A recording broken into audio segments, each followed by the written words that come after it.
Are you guys ready for the greatest evening of your life? This is Savage Carnage Unlimited Debates. Oh, man. It's finally happening. I'm here with my partner in crime, Mr. Tony, a senior debate analyst, top-tier analyst here. Tony, how's it going?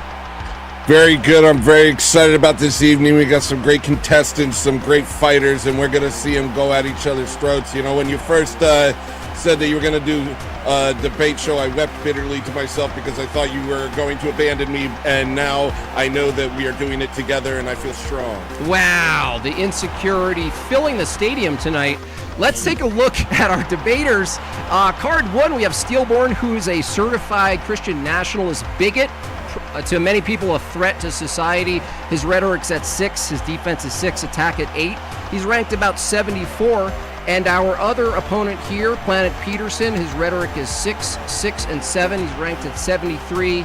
He sometimes makes that face. It's rare. Tony, this is a pretty even matchup tonight.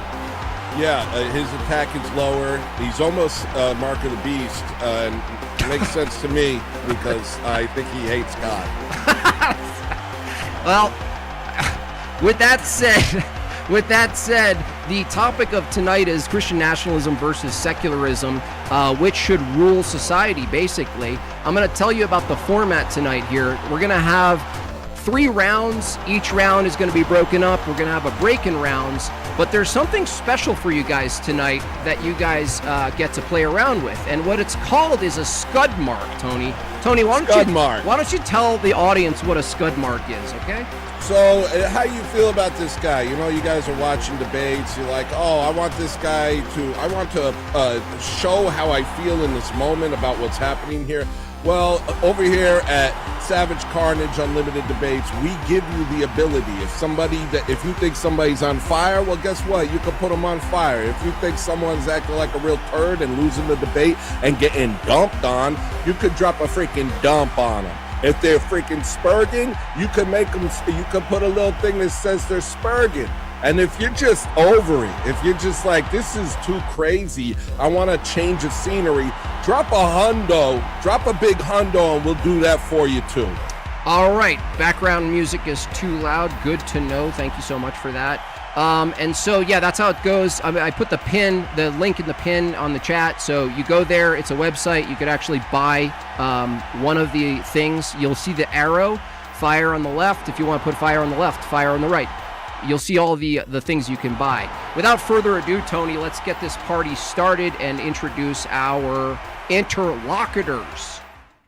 All right, welcome Planet Peterson and Steelborn. You guys know the drill, okay? This is the time.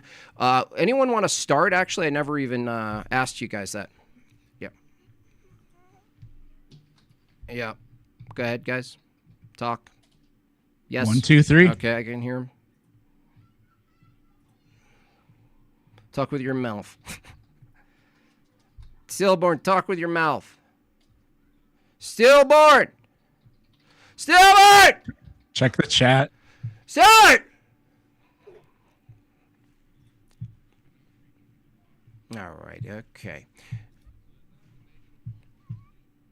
That's one. He is officially, I think what he would be is he just lost rank, basically, Tony. So let's fix them scorecards real quick. Yeah. Now we should now you're Mark of the Beast. Yeah. Yep, that's right. He is now effectively 666.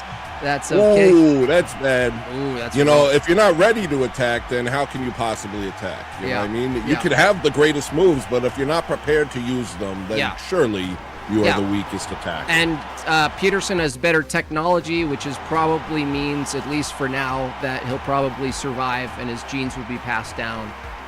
And evolve into something more powerful than a Brachiosaurus. Okay. All right. Well, I guess when it comes down to it, I mean, who needs a debate if survival is key, What are you going to debate? Yeah. What are you going to debate your way into the next generation? Well, that seems to be what everybody's hoping for, Jimmy. All right. Well, okay. Well, let's see if he can maintain this. Let's see. Let's bring him back, okay? 1 second, folks. All right, cam 1. Here we go. It's good. This is we call this cutting our teeth, right? Cutting our teeth. Yeah, Steelborn just lost 3 points on the scorecard. Yeah, you're mad as hell. Yeah. All right, so who wants to go first? Take the affirmative. It's Christian nationalism versus secularism. Talking to me? Yeah, we're talking to you. Can you hear us? All right. Yeah, I hear you guys just fine. Okay, cool. Who wants the affirmative? Anybody? Still let's just go in order of the title, I guess. So Yeah, okay. All right, cool. You're going to get a 5-minute opener, and then Peterson's going to have a 5-minute opener. Then you're going to do like some rebuttals. All right. So your 5-minute Steelborn starts right now. All right. So tonight's debate is supposed to be about which system is better for society, Christian nationalism versus secularism. But let's be honest about what's really on the table here. We're comparing two fundamentally different ways of answering one question. Who or what gets to decide what's right and wrong? The most common form of secular ethics would be secular humanism, which I'm fairly certain that Peterson here adheres to. And it gives a very confident answer about who gets to decide what's right versus wrong. We do. Human reason, value, consensus. Sounds nice, and it sounds enlightened, and it sounds progressive. But when you slow it down for half a second, you realize how ridiculous it becomes immediately. Because now the question becomes, which humans? The rational ones, the majority, the loudest voices, or the ones with the power? We're being told the same species that lies, cheats, and manipulates and exploits and throughout history has justified just about every atrocity that you can imagine should be trusted as the final authority on what is or is not moral. That's not a solution. That's the problem, rebranded as a system. Humanism talks a lot about values, dignity, equality, democracy. But here's what it doesn't give. It doesn't give us a reason to actually value those things at all. It just kind of assumes them, and then it asserts them. Because we prefer those, don't you know that? But it actually can't explain why anyone is obligated to follow them, especially when it's inconvenient. If morality comes from human judgment, then morality changes when human judgment changes. If morality comes from consensus, well, consensus can justify anything. If morality comes from what we collectively value, then someone else can simply value something different. Now you don't have any moral disagreement. You just have a power struggle. Here's the part that never gets said out loud. If your system can't tell me why I shouldn't pursue my own advantages at your expense, it actually can't give me a reason that goes beyond preference or social pressure, then it hasn't actually grounded morality. It's just describing a temporary agreement. Now, for the sake of this debate, I'll actually just grant that Christianity's false, that we made it all up. But if that's the case, then Peterson can't blame God for the atrocities of the Bible he doesn't like, because God's a fantasy. All the bad stuff that these Christians did, well, that wasn't God's fault. It was humans who did this with their morality, which is inherent to them. These sound to me like dangerous creatures that need to be stopped immediately. They grape and murder and enslave each other, and want to put these beasts in a democracy and let them vote? Brilliant fucking plan there. Now let's contrast that with the Christian framework. Christianity doesn't say we decide what's good. It says we don't. Moral authority is not located in human beings. It's above them. It's fixed. It does not change when public opinion changes. It doesn't bend when power shifts, and it does not disappear when it becomes inconvenient. And that matters because human beings need constraints. Not suggestions, not evolving preferences, constraints, because left to ourselves, we don't just disagree. We dominate, we rationalize, and we justify what benefits us. Now, my opponent will likely point to abuses done in the name of Christianity, and I won't deny that they exist. But here's the key point. A system with a higher standard allows you to say those actions were wrong, even when the people committing them thought they were right. A system grounded in human judgment doesn't give you that. It just gives you a different group of humans making different decisions. So the choice tonight is not between religion and reason. It's between a system where flawed humans are the highest authority and a system that puts those same humans under a standard that they don't get to control. If you think human beings are wise enough, consistent enough, and selfless enough to be trusted with ultimate moral authority, then humanism might sound appealing. But if you think human beings are exactly what history shows them to be, capable of absolute destruction of any kind of civilization that they get their hands on, 1 minute. Then building a society that limits human authority instead of glorifying it is not just preferable. It's actually necessary. This is why, even setting aside the questions of the ultimate truth, the Christian framework is still a stronger, more realistic, and better foundation for a society than humanism will ever be. With that, I'll see the rest of my time. All righty. Thank you so much. Now, Planet Peterson, you can start your opener right now. Thank you very much. I just want to point out, hopefully, my opponent didn't make the case for Christianity at all. He just asserted that his beliefs come from like the ultimate source. That's not making the case. That's just claiming I'm right and I win because what I believe in is true because I say so. So anyways, I'll make the case for secularism. Secular humanism is the idea that human reason, empathy, and scientific inquiry are the best tools we have for understanding the world and improving the human condition. This isn't some radical or untested philosophy. It's the foundation of the modern world that we live in. The core principles of secular humanism were shaped during the Enlightenment by thinkers like John Locke, David Hume, Montesquieu, and Voltaire, many of which actually believed in God. They argued that government should derive their authority from human consent, not from a divine mandate, and that moral truths can be discovered through reason, human nature, and shared experience. Those ideas gave rise to the political systems we now take for granted, such as democracy, individual rights, freedom of speech, and religious liberty. These aren't accidents. They're the direct result of a worldview that places human beings, not institutions, not traditions, not authority, at the center of moral concern. And I would argue a lot of thought went into this as well.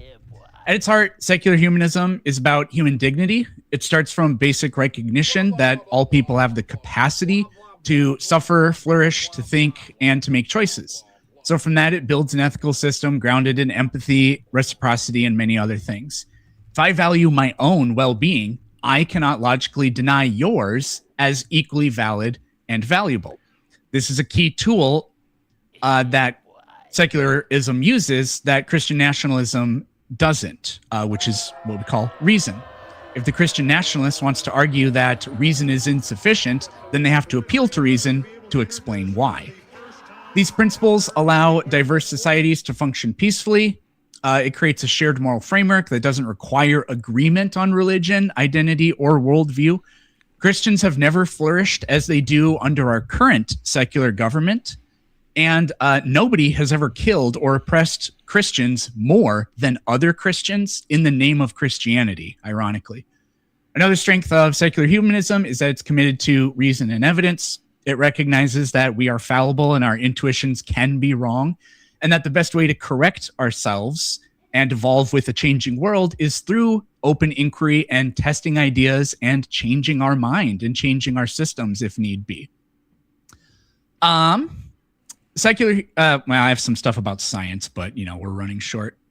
Equally important to secular humanism's other commitments is pluralism. In a secular framework, people are free to believe what they want and worship how they want. Steelborn gets all of his religious liberty that he wants under my worldview. And all of this comes with freedom and without coercion. This creates a society where ideas compete peacefully rather than through force. Christian nationalism has no way to permit religious freedom, even for other Christians. The only thing it can do is claim that whoever's advocating for it is that their denomination is the only true one. So anyone who isn't a member perhaps isn't even a Christian. And historically, that kind of framework has proven to be the most stable way to organize diverse populations, the secular humanist one, that is. 1 minute. When the state remains neutral on matters of beliefs, it protects everyone, religious and non-religious alike, and it allows communities to coexist without one imposing itself on the other. Secular humanism also recognizes the importance of compassion at scale. While individual charity is valuable, modern societies require systems that ensure people aren't left behind, like access to healthcare, education, and basic security. You can find support for many of those things in the words of Jesus, but Christians underperform in every one of these categories and overwhelmingly align themselves politically with stances that maximize suffering for the poor and marginalized. And finally, secular humanism is forward-looking. It asks not just what is true, but what kind of world we want to build. It encourages us to reduce suffering where we can, expand opportunities, and use our growing knowledge to improve the lives of future generations. It does not claim perfection. It doesn't claim certainty. What it offers is something more practical, a framework that allows us to work together across differences using the best tools we have. And I had about 10 more words, but whatever. Okay, cool. Awesome. All right. And now, Steelborn, you're going to do a 5-minute rebuttal attack specifically against his position. And then after that, you're going to do the same. Peterson. Steelborn, you can start now. Okay, so he says, well, I didn't give a justification for my system in my opening. Well, by his standard, I don't have to. I just prefer that, right? And if enough people prefer it, well, then that's what we can do, and it's totally fine. Secondly, I'm trying to read my own handwriting now. That sucks. It's hard to do. All right, so number 2, human dignity. So secular humanism affirms that all humans have dignity, except it can't tell me why. Because we look into if it's going just based off of our human reason, right, and our observations, well, we can observe that humans aren't equal at fucking almost anything. None of them are equal with each other, right? Men aren't equal to women as far as as far as you could do with observation, right? Some people are smarter, some people are dumber, some people are taller, some people are stronger, right? There's all kinds of inequalities throughout the world. So why should we affirm that everybody has universal human dignity? Number 3. If I value, according to Peterson, if he values his life, he couldn't logically justify denying the value of mine. But yes, you actually can. You can most definitely deny the value of somebody and be consistent in doing so. You can deny that somebody has just as much value as you when they're trying to, like, I don't know, the Seminole Warriors, maybe, like, the Cum Warriors of Papua New Guinea. I think we can deny, the same value from a political stance. Now I can actually affirm that since all humans have the Imago Dei, right, that would give an actual justification for universal human dignity. He doesn't have that. And if his system's also survival of the fittest, which it is, then there is no universal dignity. Whoever's the strongest is the one who's going to survive. Now, Christians killed a bunch of people. Sure, secularists have killed way more people than Christians ever have. Like it's not even comparable to the rate. Right? We can go to the Bolshevik Revolution where almost 20 million Orthodox Christians were killed under the Bolsheviks. We can go to Mao Zedong's China where they killed 80 million people. Right? Man. We can look into the Nazi Germany Revolution, right? And that time period, right? The 20th century was the bloodiest time period ever, and it's killed way more people than Christians. Plenty of people have done the math on this. It's not even close. Now, religious freedoms. I'm sorry. Why couldn't Protestants and Orthodox and Christians all live within the same nation, even under the Christian nationalist standard? Which there's no contradiction there. It's not. The Christian nationalism doesn't entail a theocracy. And this idea that these Enlightenment values have clearly shown they make the most stable society. Well, we don't know that they create the most stable society. We've only been doing it for like 200 years, right? The Byzantine Empire lasted for 1,000 years. The Roman Empire lasted for almost 1,000, if I remember correctly, right? The Mongolian Empire, the Greek Empire, the Persian Empire. There's all kinds of empires that lasted way longer than the United States. And this idea that Peterson has of, well, we'll just use our human intuition, right, to determine what's good and what's not. Well, if that's the case, if morality is inherent to the human condition, right, and we can determine what's moral through reason, well, then anything that the nationalists decide to do, well, they did it through reason, and so it was moral. You can't actually tell me it wasn't moral. They reasoned through the position, right? If the Nazis reasoned through their position, then it was moral because it's inherent to the human condition. There's no argument against this. If the Bolsheviks reasoned, then it was inherent to the human condition. The problem is reason doesn't tell me what you mean. You're not telling me what you mean by we can reason our way through it. And 1 minute. Honestly, with that, I'll just see the rest of my rebuttal. Alrighty. Peterson, you can start now. Once again, he literally didn't explain what Christian nationalism even is, how it works, or why we should do it. He has, good thing we have cross-examination because I have literally not heard a case at all. So I just wrote down notes here. There's a second rebuttal, isn't there? There's going to be open dialogue and cross-examination, yeah. Oh, okay. Well, I mean, I'll just say what I wrote down from my notes then. So my opponent claimed, he said that I talked about human dignity, and then he said I claim that all humans have dignity, but he tells me that I can't explain why. I don't know why my opponent doesn't think that his system can do, or I don't know why my opponent thinks his system can do this. Christianity can't tell anybody why any of its beliefs are true. It can assert them, but Christians, there are thousands of denominations of Christianity, and they have completely contradictory views. They have a lot of beliefs in common, but they have other contradictory views. So which one is true? According to Christianity, Christianity is false because the denominations declare the other denominations are not true. And again, how are we deriving that we ought to believe any of that thing? No matter what system you're going to try to form, people have to come together to form beliefs, regardless of what level the system is or what you're even trying to accomplish. That point was, no need to really talk about that. My opponent claimed that my position is survival of the fittest. I don't know why he said that. I believe in evolution, but secular humanism is not survival, is not an evolutionary worldview, and it certainly isn't survival of the fittest. I talked about a bunch of woke talking points like taking care of the dispossessed, the downtrodden, and the marginalized in our society in my opening statement. So that's obviously not survival of the fittest. Nothing I said could be even remotely compared to that. But if you take the 5 seconds it takes to understand evolution, then you would understand that humans are a cooperative species.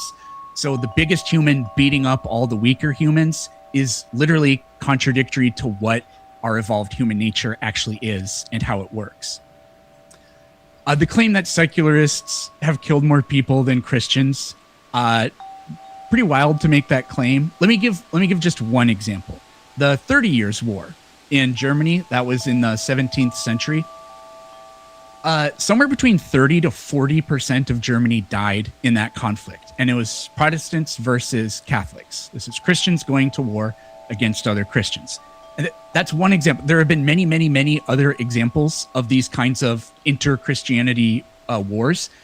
And at no point, at no country or region in World War II, did you see upwards of 30 to 40% of the population die. Now, it is true that in terms of absolute numbers, there were more people alive in the 20th century. So the sheer number of people that died may be about equivalent to the totality of deaths in Christian religious wars. But you have to think in terms of magnitude.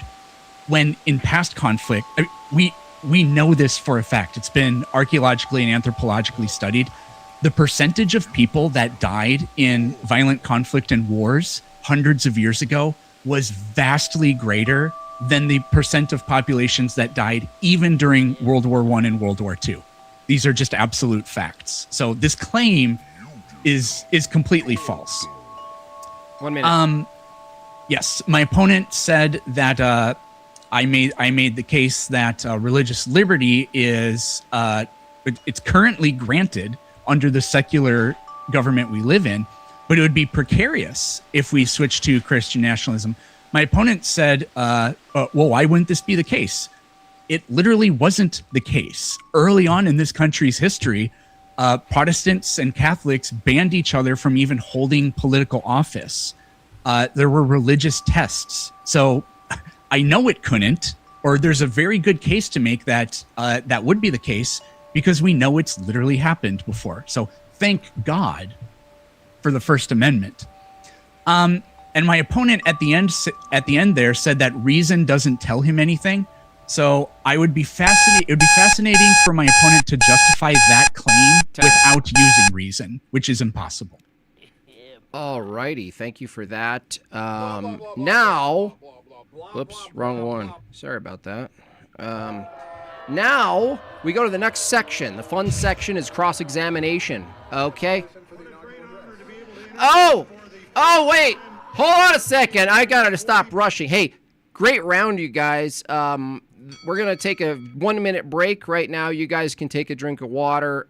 Not go to the bathroom, though.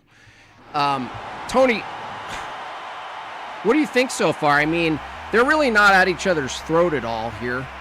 Well, we're gonna have a round where it's no holds barred, correct? So they can just freaking yell at each other. Yeah, that's what everybody's here for, right? Blood sports. They just want to see their guy hurt another man. That's right. Pain and defeat, and watching someone else suffer, so you feel. Yeah, an audience surrogate. This is my guy. He This is my destroyed guy. the other That's guy. right. That means I'm correct. Yeah. Our team wins. Yeah. You know, like something masculine, unlike hockey. So round 2 is going to be 15-minute cross exams for you guys. You guys could ask questions to the interlocutors that we're going to save in super chat form. At the end, there's going to be a spot there. There's going to be no panel, no wasted time on a bunch of random people who happen to have a computer and a camera, okay? No. Wait, what did you say? Okay. With that said, we should probably get back into the debate, Tony. We're going to do 15-minute cross exams, and that's going to start now. Steelborn, you have 15 minutes to exam Planet Peterson. You pester him, you pester each other. You just don't hold up. Go. Yeah, so we can start with the 30 Years' War if you want for a sec. So just something that you said in your rebuttal, I think it's fair to respond. You're right. It was about 20 to 40% of the population is what the estimation was. Do you know what the actual total was? Somewhere between 5 and 8 million. Okay, yeah, that's what I'm seeing here too as well, and that seems to be the consensus. How about the Bolshevik Revolution? Yeah, so I went over this. It's in terms of magnitude. If there had been more people alive in the 1700s, then the sheer number of people that would have died would have been bigger. You can't make the argument that you can't just compare absolute numbers, because if a village of 1,000 people, every single one of them dies, that's a greater tragedy than in a city of 1 million people, 1,001 people. Why is that a greater tragedy? Because one number is bigger. The magnitude of the numbers tells you why. That doesn't tell me. Just because, okay, let's say a village gets to extremely basic logic. No, it's not basic. Is you're just telling me it's worse if the 1,000 people die than if the 1,001 people die. Yes. Okay. So would you argue that dogs are more dangerous than sharks? Because I sure as hell wouldn't. Yeah, it would be dependent. So like as far as like which one are you more likely to get attacked by? I would say you're more likely to get attacked by a dog than a shark. Yes, but sharks are clearly more deadly and more dangerous, right? So there are very few shark attacks, but it's a much more dangerous and deadly creature. These religious wars of the past killed vastly greater proportions of the population. The horrors of the 20th century are some of the worst that ever happened. And the raw numbers are bigger, but the proportions are not. So statistically, you were less likely to die in war in the 20th century than the 17th century. That's just a fact. I can even grant that you would be statistically less likely to die, but it's ultimately it's the point of what is the war being fought over, right? Like I think that's more relevant as well here. So like the Bolshevik Revolution killed around 7 to 12 million is what it says. There are other estimates that are higher. Do you know who the Bolsheviks mainly killed and targeted? No, not really. I know Orthodox Christians. They killed about 10 to 15 million Orthodox Christians, including over 100,000 clergy. Yeah, that's horrible. Over 100,000 clergy. What system were they using, terrible. Peterson? The French Revolution beheaded nuns. It's terrible things. I don't support any of them. Peterson? Certainly not secular humanism. If you're secularists. That's not what secular humanism are you is. Are you gonna lay the deaths of the atrocities of every single Christian denomination at my feet, but I can't lay the deaths the deaths caused by any secularists or any group of secularists at your feet? Then why don't you keep it to my denomination and I'll keep it to your specific group? Do you seriously think that what the Bolsheviks were doing was saying, "Oh, scientifically, and by we're going to use science and empathy and human reason you think those were the tools that they used to kill them? What is human reason? What is human reason? Just reasoning, like inductive reasoning? I don't know the definition of any words. I just know how to use them in sentences. You just know how to use them in sentences. You can't even tell me what the thing that you're appealing to means. No, because I'm not doing leading questions. You're here to defend your worldview. It's a cross exam. Yep. I don't know the definition of any word. Sorry. So you don't know what it means to be good? Nope. I can describe it to you. I can describe how it makes me feel. So you can't actually tell me what any of these words mean. I can tell you how they relate to each other. Because my system uses reason. Yeah, that's what's in question here. Okay. So you're literally just, reason is a reason. I'll be more good faith for you. Reason is just the formal description of what we call the way our brains work, using logical thinking. Even to be a Christian, you have to do that. So inductive and deductive reasoning, is that what you're talking about when you say reason? Any kind of reason. The same process you use to... Does it have to be a good reason? Decide to believe in Christianity, yes. So does it have to be a good reason? Anybody can do reason, or like what does this mean? I don't understand the question. Does it have to be a good reason? In order to determine if something's moral or immoral, right? Does it have to? Do we have to, like he says, we're going to do this by using reasoning? Does the reasoning have to be good? Does it have to be good reasoning? Because the problem, if you, I don't know what you mean by good. I don't know if you mean morally good or good as in the quality of it. As in, like it's like consistent and it's coherent. If your logic leads you to make decisions that contradict whatever system you set up, then that's not good reasoning. No, I agree with this. So it has to be consistent. So our reasoning has to be consistent for our ethics. Yep. Okay, that makes sense to me. So if the system let's say the system I come up with is like, I don't know, Christian authoritarian humanism, per se, right? And I just decide, you know hilarious. What? Yeah, I know. I just wanted to make that little joke, but no. Let's say I decide in my system, right, that we're gonna lock up we're just gonna abandon Christianity for a sec, right? I'm a secularist too now. So through my secular humanism, it comes to my attention that I can, let's say I do polling and everything, and I can absolutely demonstrate that the majority of the population, they find the gays icky. They don't like the gays, right? It makes them uncomfortable, and it doesn't lead to human flourishing.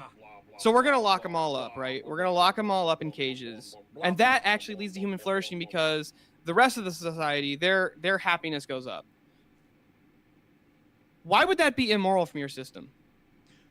There's no logical consistency in that. What's the contradiction?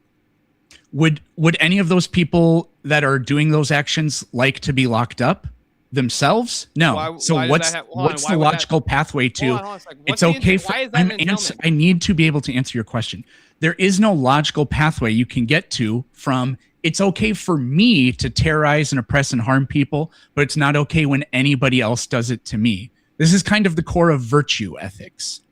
Okay, so a version of it. Okay, so because I value me, therefore I have to value you, even though I could come up with a totally consistent system of I don't have to value you. You're part of the out group. I don't have to value you, and I can make that system totally consistent. So I don't understand the entailment of just because I don't like it, that means therefore it's bad. Because it's a stupid system. That's a stupid system. Like I don't like spicy food. Does that make spicy food bad? Like immoral? No. No. So you have to try to understand. Is this person able to logically analyze the value of a human being? If they're going to look at themselves, because you take two humans on the planet. Like they're going to be different height, different weights, whatever. But that doesn't set the value of what a person is. That doesn't set the ability to judge like what is and what is not a good person. So if you can look at somebody and they're indistinguishable from you, except they just happen, like let's take identical twins. You have two identical twins. One is, I don't know, we'll use your example. One's gay and one is straight. Every single other thing about them is identical. So an impartial observer would look at them and they'd say, they're virtually indistinguishable, as if this one thing about them is like the difference between their value. An impartial observer wouldn't be able to make that leap. So when one of them judges the other, when one of them judges the other as being Promiscuity and somehow STD rates are way higher in the uniquely homosexual community. Therefore, therefore they are a greater risk to the general population at spreading disease. So we're gonna lock them up to protect, to make sure that everybody else is well, and that's good. when one person looks at the other and judges them, although they're just qualitatively, quantitatively, whatever, virtually indistinguishable from them, then they should pass the same judgment on themselves. Why? But they don't do that. Because otherwise they would be logically inconsistent. And why ought we be consistent? So is there a again, normativity if you're to logic? Yeah. So from your view, how is logic normative? How is logic normative? Is logic a social construction? If you set up a framework that is supposed to follow like a set of principles or rules or whatever, but then you inconsistently apply it, you make what's the word? You make conclusions that are inconsistent because you make the same value judgments through steps 1, 2, 3, 4, whatever. But then at the end, you just say, "Nah, one's completely different than the other." Then you're being logically inconsistent. So that's a normative violation. At least I think it is. Okay, so I would agree with you. It's illogical. Why is it bad? Why is it bad to be inconsistent? Right? Like you're just telling me it's illogical. Okay, great. We can assume it's illogical, and I'll just give you granted if you're contradicting yourself, you're illogical. Why is that bad? That is the reason. You can't. So you're just okay. You can't possibly claim that my system literally contradicts itself. It couldn't possibly be true. It couldn't possibly have any value. If you think moral truth exists, but you're violating your own framework, then your system isn't true. Do people who believe in Christianity, do you think that brings value to them?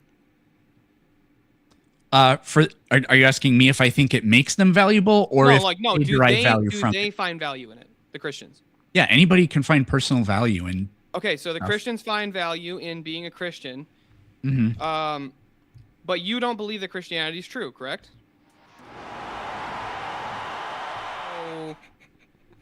So the Christians are believing in a bunch of false stuff, and it brings them value. So now, being consistent from your view doesn't mean that from your standard was you have to be consistent in order for hold on. You said you have to be consistent in order for it to be true. That seems fair to me.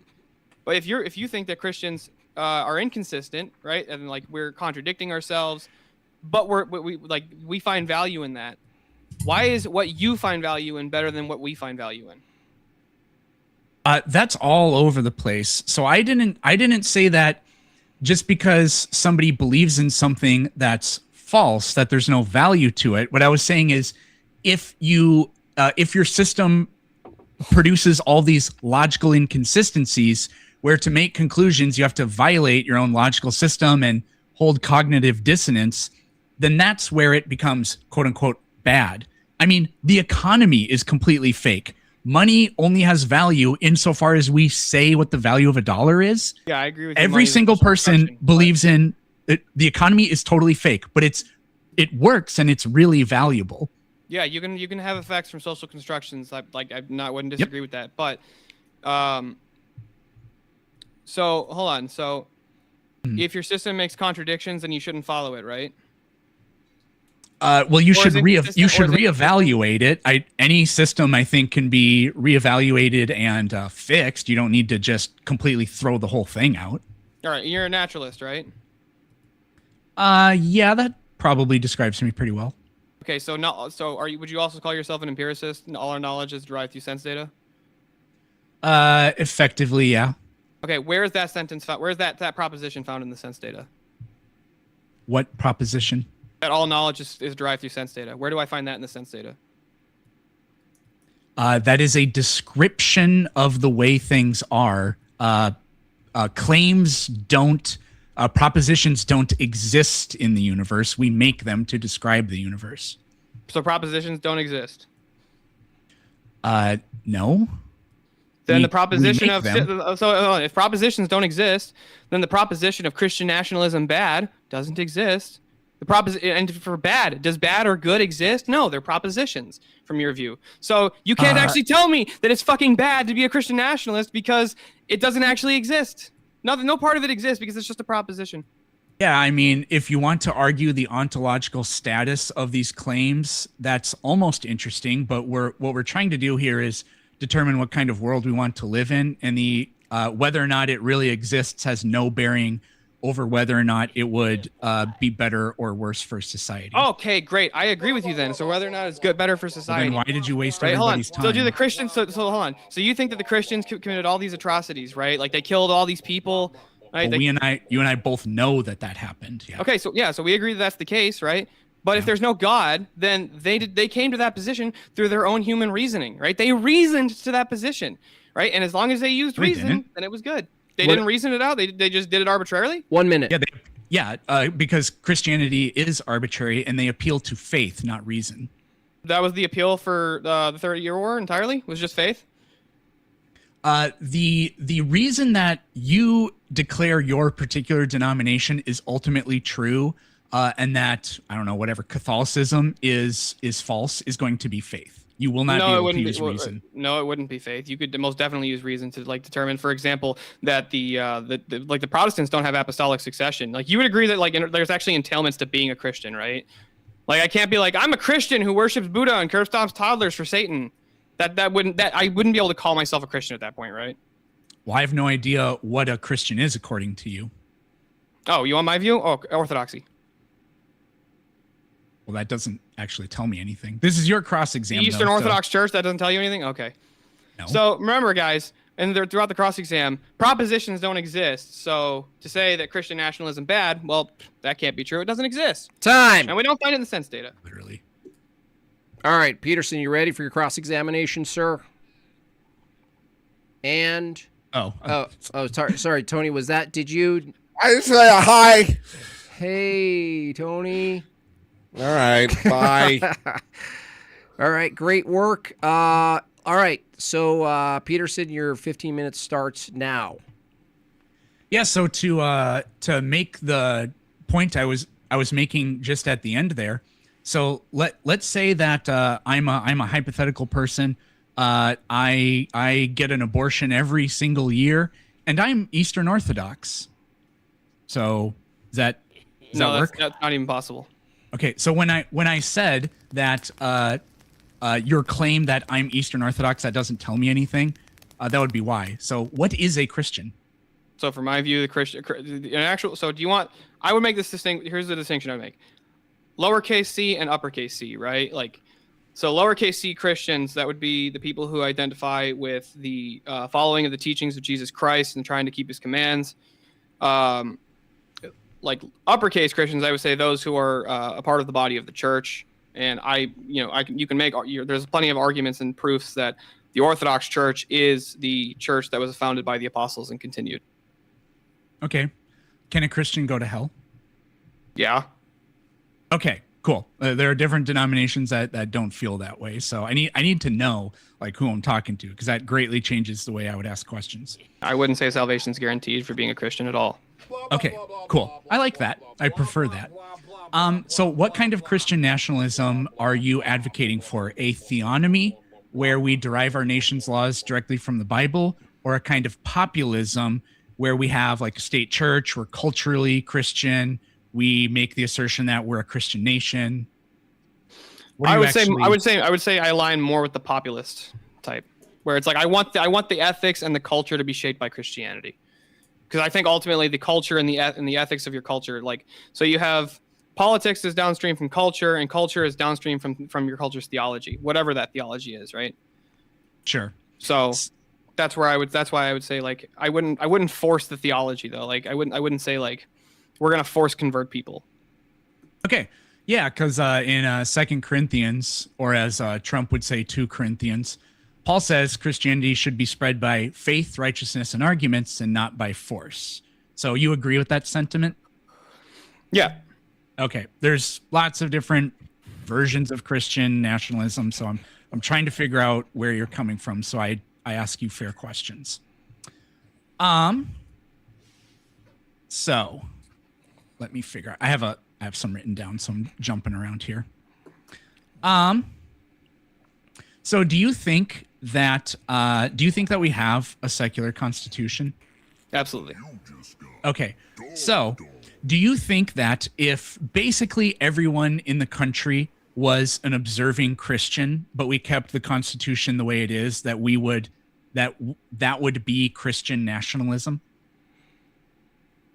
Repeat the question. I just want to make sure I heard it right. Do you think that if virtually everybody in the country was an observing, practicing Christian, but our Constitution didn't change, we would still be, that would technically be Christian nationalism? I'm not sure that it would technically be Christian nationalism, but it'd be a move in that direction. Like it wouldn't. Okay. It's not the goal of Christian nationalism, but like it's a movement in that direction. Okay, so now that I kind of understand where you're coming from, to me, I don't think being a Christian has anything to do with what kind of government you live under. So I'm curious as to in what sense Christian nationalism is Christian. So Christian nationalism is the push of trying to shape the culture, right, and trying to engage with culture and show how the ethics of Christianity are superior to every other ethical system, right, and that like the laws of our society should be based or like should be built upon Christian ethics. It's the ideal ethical system to build a nation from. But what does that have to do with being a Christian? Because Christianity, it doesn't compel anyone to believe in or do anything. It compels you as a Christian. So in what sense is changing the nation to become a Christian nationalist nation, in what sense is that actually Christian? So there's nothing inconsistent about the Christians wanting to make their nation more Christian, right? But like I wouldn't say nationalism, like there's no political system that's really an ought from the Christian view. Like there's not like a specific political system that's like required to be a Christian. Now there are some that are prefer obviously better than others. Like for example, you can't be a Christian and you can't be an Orthodox and a communist. It's like you'll be excommunicated from the church. So the view is not that like I have a moral obligation to push a political system. It's I have a moral obligation to attempt to or to try and change the culture around me to be more Christ-like, to follow the teachings of the church. Okay, so let me pose. This is going to sound kind of weird, but so I'm going to assume that what you think should change in this country is going to be things like maybe banning abortion, maybe not letting women vote, maybe banning gay marriage, stuff like that. Am I correct? Tell me if any of that's wrong. What was the last point? I just want to make sure I heard it. Not allowing gay marriage. Not recognizing. I thought it was women voting is what you said. That was the middle one. Oh, I had it backwards. I wouldn't. There's no entailment that women can't vote from the Christian nationalist view, but yeah. Okay, well, that's fine. and then so the gay marriage thing, like, I'm not saying that we have to imprison the homosexuals. I would actually advocate against just imprisoning them for it, but I would want marriage to be taken out of the hands of the state and moved back into the hands of the church, because marriage is ultimately a sacrament. Okay, so if I what about like traditional family values? Like there should be fewer women in the workforce. We're better off women being homemakers. Well, yeah, and there's great arguments for that. The main one being that if you reduce the amount, do you agree that if you were to reduce the amount of workers, then the demand for workers would go up, so their wages would go up? That's possible. Elizabeth Warren, funny enough, has made that argument. She has a book called The Two-Income Trap. So here's why I'm bringing all of this up. In the Islamic world, they don't allow gay marriage in any major Islamic country. There isn't a single major Islamic country that allows for abortion, as far as I know. If they do, it's extremely restrictive. Mm-hmm.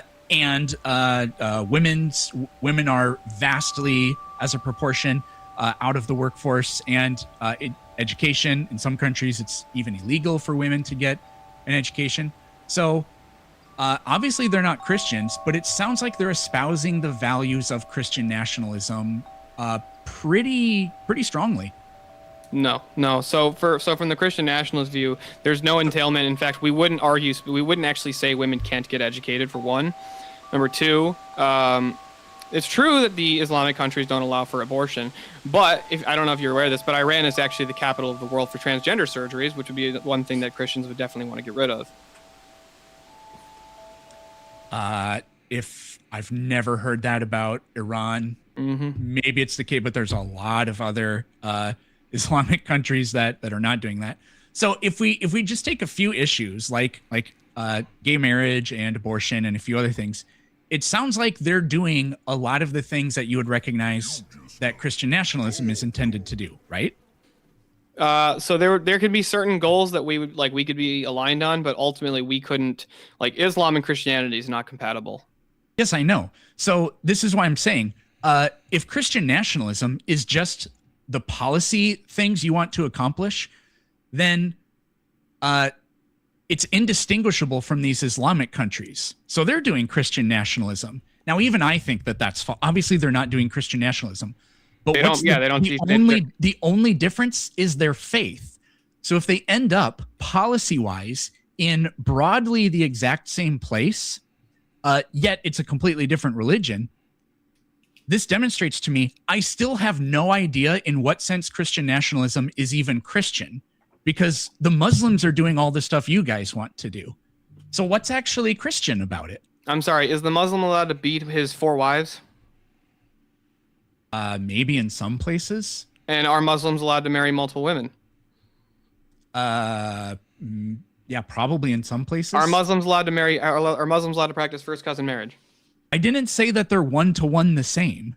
Well, I'm asking because you were talking about the marriage reform stuff, right? Like how we want to do marriage reform. They have the marriage reform. I got to reclaim my time. You're actually not supposed to ask questions. That's right. That's fair. That's right. So, yeah, you get 30 seconds back.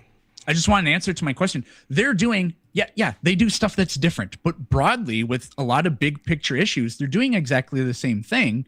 No, they're not. They're not. They have one alignment on the marriage of like they don't allow gays to get married, but then in abortion. Like I was talking about the marriage. I'm talking about the marriage.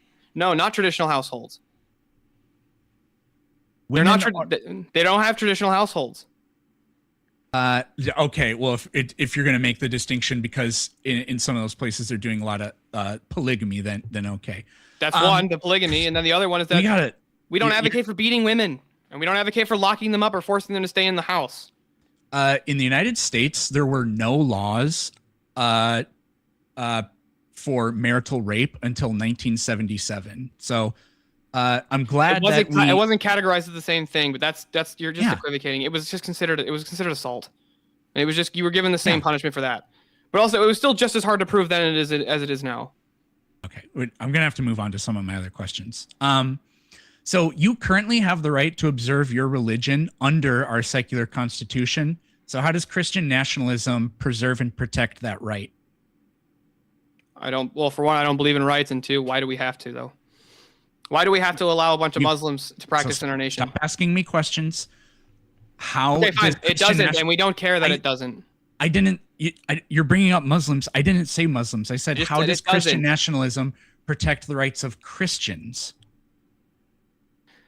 In what sense? You know that we used to have religious tests, and Protestants and Catholics prevented members of the opposite group from holding public office and I think voting and some other things. So I'm just asking you, how does your system work?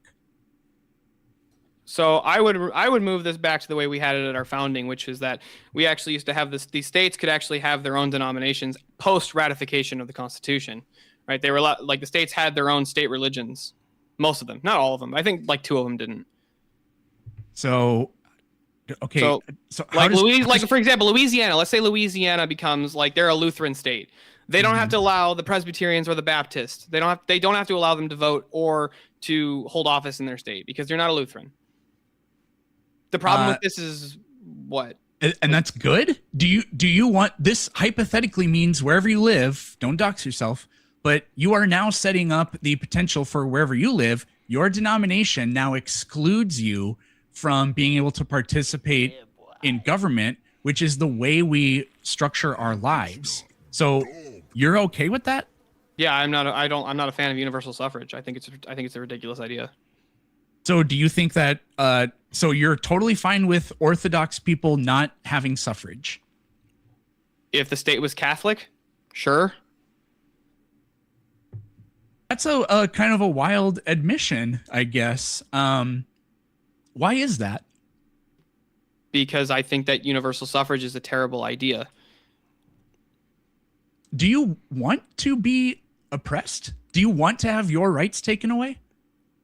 Well, no, I don't want to have my rights. Well, it depends on what you mean. I don't think rights actually exist, right? So the only thing I care about is am I prevented from my Neither do duties? I. Money doesn't exist, but that doesn't mean that I would be okay if somebody took drained all of the ones and zeros from my bank account. Well, yes, but that's a different thing. It's a different concept, right?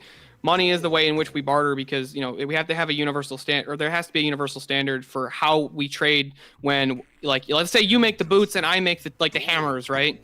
And you don't want a hammer, but I want a pair of boots. Well, we're fucked unless we have. I don't want to talk about economics because I'm not. I'm just saying, like, that's why it's a different thing than to say that you're entitled to this shit just because, right? Why are you open to having your rights taken away? How can I have something taken away that I don't think exists? I think rights are just a social construction that's only as good as you can enforce them. Even if it's a social construction, it can still exist. It's a fiction we all agree with. No, I wouldn't say it exists. I can be impacted by the social construction, but it doesn't exist. Why are you okay with being negatively impacted by the social construction of the Catholics taking away your right to vote? Well, because if there was a Catholic-ran state, we would agree on pretty much everything. In fact, Catholics actually allow the Orthodox to come in and partake of their Eucharist, right? Of their communion. We're allowed. We as Orthodox, according to the Catholics, can go in and partake of communion with them. We won't because we can't do it from our system. 1 minute. Okay. You know the progressive. The Catholics do all the stuff I like. They limit abortion, no gay rights, right? They vote for all kinds of things that I like. Need to talk over you because it's my time. You know that progressive pastor that was at Trump's inauguration? Not by name, but I think I know what you're talking about. You were aware of it. Yeah. So if like a super progressive denomination that is quote unquote pro open borders, I just really mean like pro immigration, like not MAGA aligned or whatever. If that became like the ruling Christian nationalist denomination, that would be Christian nationalism, wouldn't it? I wouldn't say it's Christian, but why would it not be Christian? They believe in Christ, the I'd Trinity, say the resurrection. I say that'd be lower C Christian, but so the question is, if you had a super progressive Christianity quote, that's a contradiction in terms. That's why it doesn't make sense. What's the contradiction? Christianity is a tradition. You can't have progressive tradition. And that's time, y'all. We're going to just take a really short break right now. Graded cross-examination. Tony, how's it going over there for you, sir? Are you doing okay? Yeah, I'm okay. This is really nice. That's great. So on this last round here, round 3, this is flying by. Thank you guys all for the support. We're going to read the super chats at the end. If you do have questions, mostly I've seen just compliments to me and Tony the whole night, which is a change, right? You know? Yeah, we did a great job. This is a great format where artistic geniuses. That's right.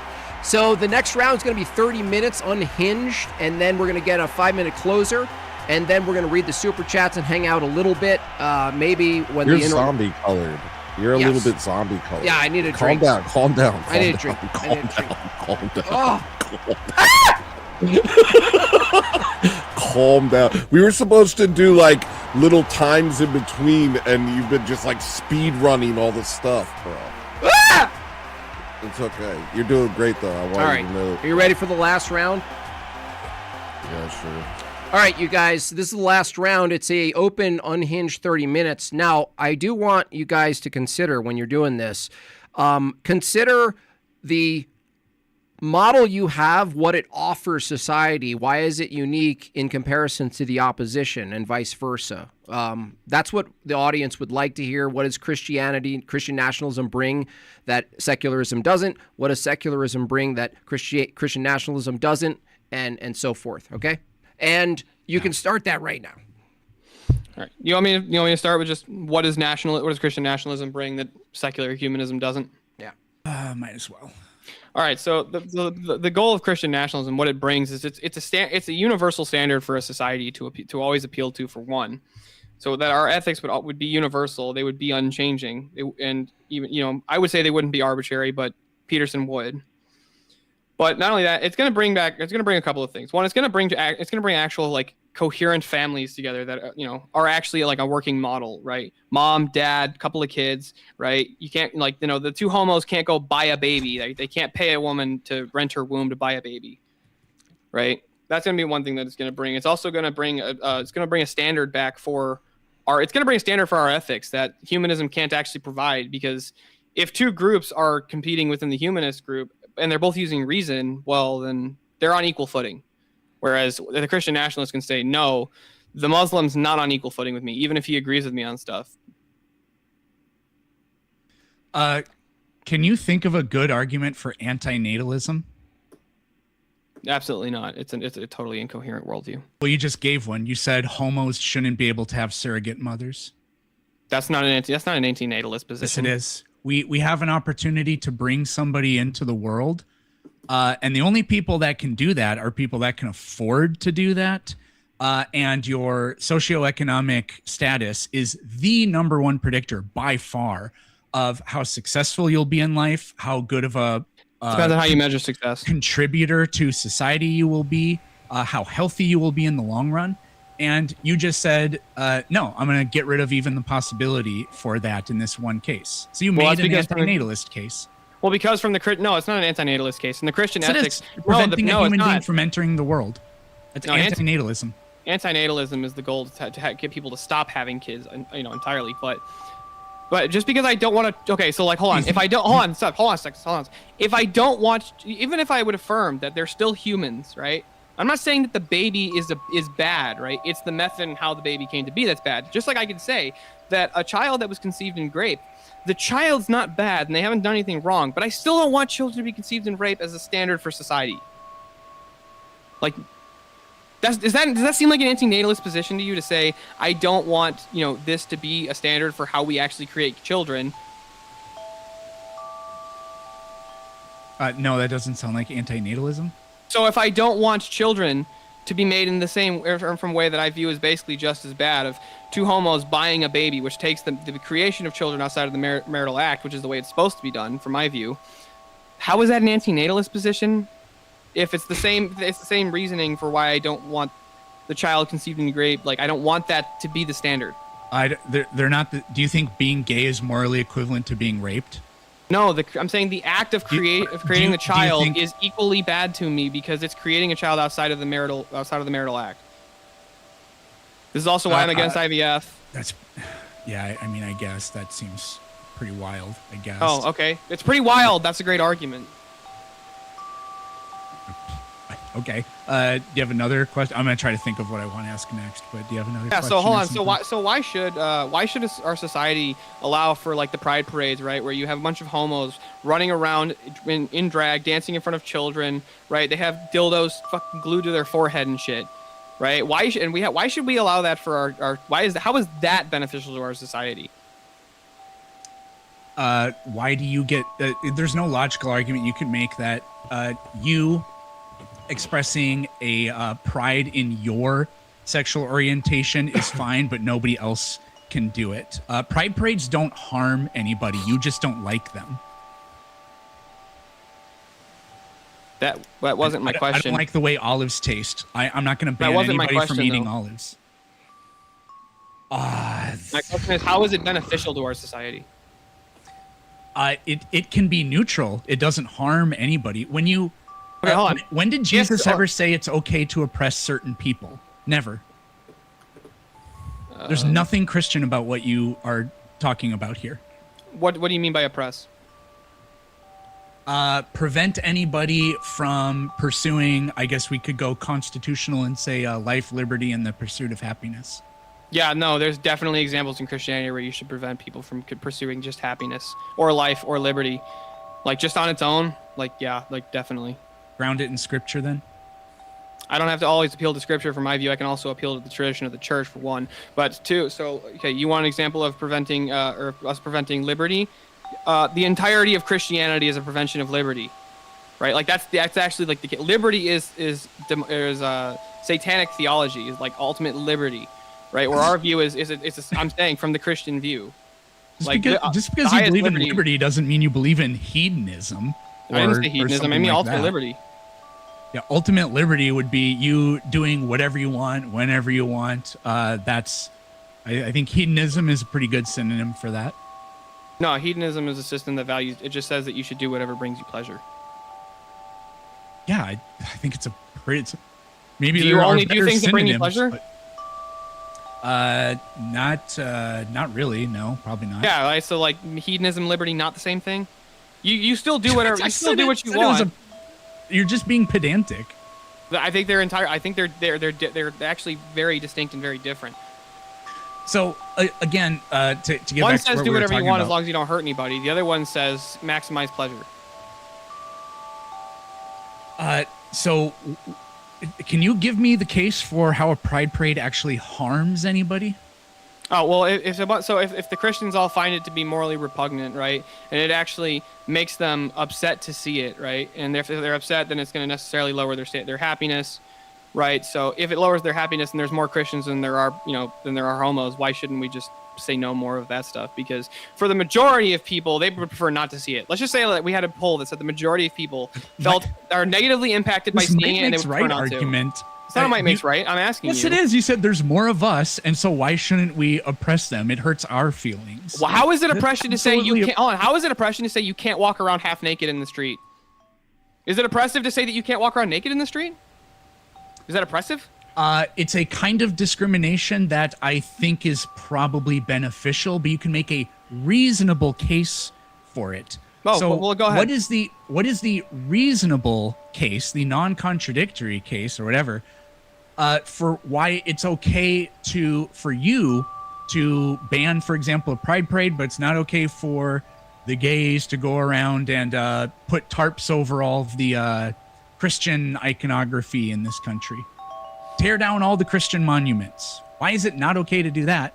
Because it's okay Pride for Parade you to do it. Because the Pride Parade is a celebration of I would say degeneracy, but at the very least we could say it's the celebration of a genetic dead end. Right? So if we promote pride, and by the way, this is how it works with all things. The more things are advertised, the more people tend to move towards them. Right? I think that every gay person is made by straight parents. Being gay isn't contagious. Good. That's not true at all, actually, by the way. It's literally true. It's not an infection. It's not a virus. No, I agree with you. It's not an infection or a virus, but children that are raised by homosexual parents are more likely to be homosexual. But not only that, if two homosexuals buy a baby and then their kid goes, "Hey, dads, I'm gay," right? So then not all gay people are made by straight people. Like, wouldn't you like logically agree with that? That if a boy is raised by his two dads, right, and then he becomes gay, well, or he says he's gay, then it was not made by straight people?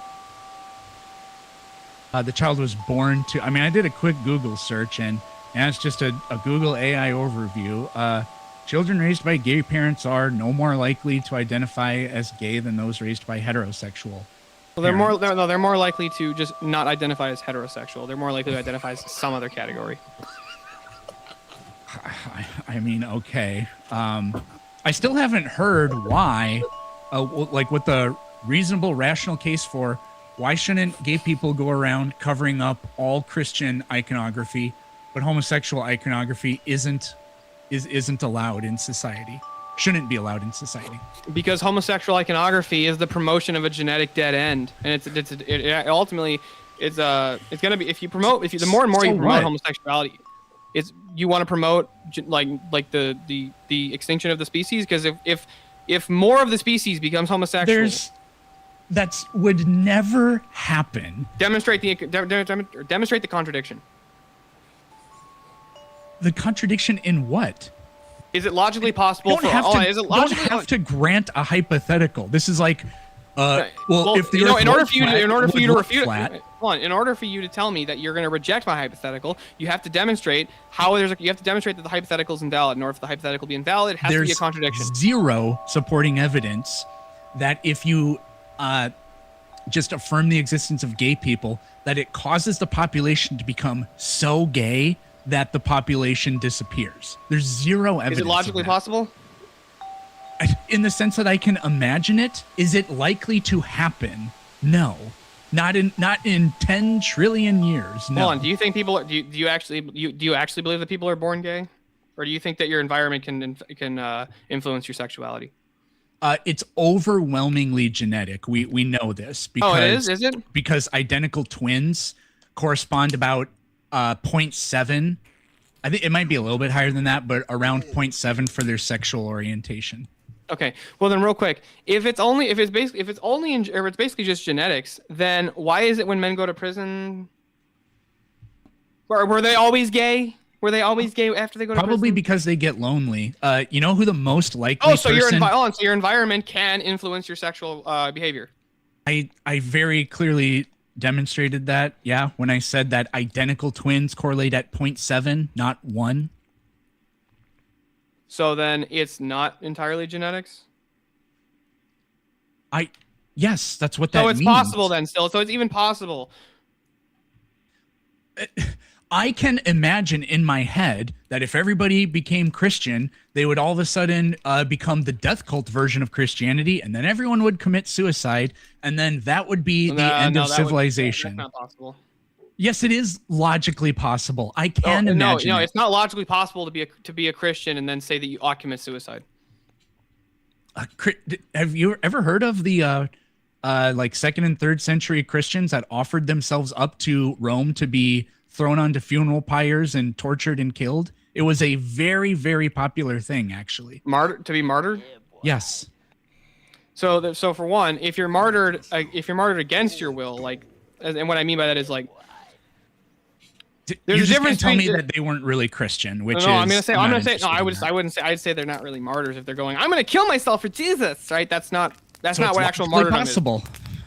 I would say that's not actual martyrdom for one, but okay, is it logically possible for somebody to identify as a Christian and do that? Yes. Yep. Therefore Christianity bad. No. Is it possible to be a Christian and consistently say you ought to kill yourself? No, that's a contradiction. That would instantly. Well, then instead of suicide, they try to usher in the nuclear holocaust to bring about the second coming or something like that, which is actually a huge fucking problem that we actually have with Christianity in this country, unfortunately.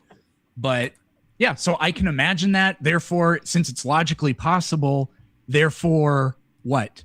This hypothetical is incredibly stupid. Neither one of us are dumb enough to think that it would actually happen. I don't know why you think that anybody watching this or anybody in the world is dumb enough to think that if you stop oppressing gay people, everybody becomes so gay that the population reaches zero. I'm not entertaining that thought anymore. Let's talk about something else. Is it better for society to promote nuclear families or fucking two dudes banging each other, Peterson? Which one's better for society? Which one's better to promote? Honestly, tell me your honest fucking opinion here. And if you tell me that there's no difference, you're giving a false equivalency because your question is framed as if it's either all one or all the other. No, I just said which one coexist. Is one of them better than the other? They can coexist. Is one better than the other? In what sense? Like, is one going to be better for your society long term? There's no reason they can't coexist. That's not my fucking question, Peterson. Stop dodging. No, it is your question. If at all times in our society there were just at some random point 2 dudes banging, then we could still exist as a society. The population numbers could still go up. Is it better to promote in your society that behavior is good? Is that better to promote that? I have answered this question. No, you just dodged it, actually. No, I haven't. Answer my question. You don't know your own question. I answered your question. You're asking it again because you think what you're actually asking is, would it be better if everybody was gay versus everybody was hetero? Yeah, let's just do that first. Which one would be better then? What do you mean by better? Whatever your standard of better is. We'll go with your standard here. If those people were decent people and they were happy and they didn't harm anybody, then what's wrong with it? That all of a sudden the next generation, everybody disappears. Okay, if everybody died naturally, I don't understand what's morally wrong with that. In your worldview, they either just go to heaven or hell, which is what's going to happen anyways. So no wrong has occurred. No, it would still be, from my view, that would still be you would be promoting everybody committing sin. So no, that'd be bad. Well, you asked me according to me. I don't believe in sin. I granted that, but you said, well, according to you, they're just going to go to heaven or hell, and I was like, yeah, that's true, but not very. I mean, the likelihood of going to heaven is not very great if if a bunch of guys are butt fucking. But man, let's move on to something different. Let's move on to abortion. You're so full of Christian love. Yeah, you don't even understand what Christian love is, Peterson. I've heard you make this argument 100 times. Is it to hate people? What is Christian love?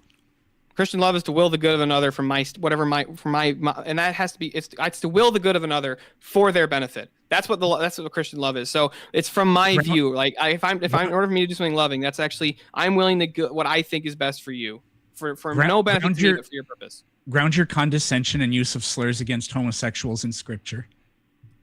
Yeah, Jesus Christ called people dogs. He called them pits of vipers, whitewashed tombs. These were definitely in the slurs. context of the dog story. If I remember correctly, he was talking to the Pharisees and he called them dogs. Nope. I could be wrong about who he's specifically talking to, but he was talking to a woman whose child needed healing, and Jesus at first he refused because she was part of an outside group. I don't know what she was. I can't remember off the top of my head. But the woman says, he makes the comment about dogs, but the woman says, but even the dog eats from the scraps from the table. And then Jesus grants her the miraculous healing of her daughter. So if Jesus thought that if Jesus was using subhuman language, like the kind Nazis used against Jews, calling them rats, and like the kind that happened in Rwanda that inspired that genocide too, I think they called them roaches. If Jesus was actually doing that, first of all, I don't understand how that's all good, loving, or anything like that. But then why would he grant her this healing miracle?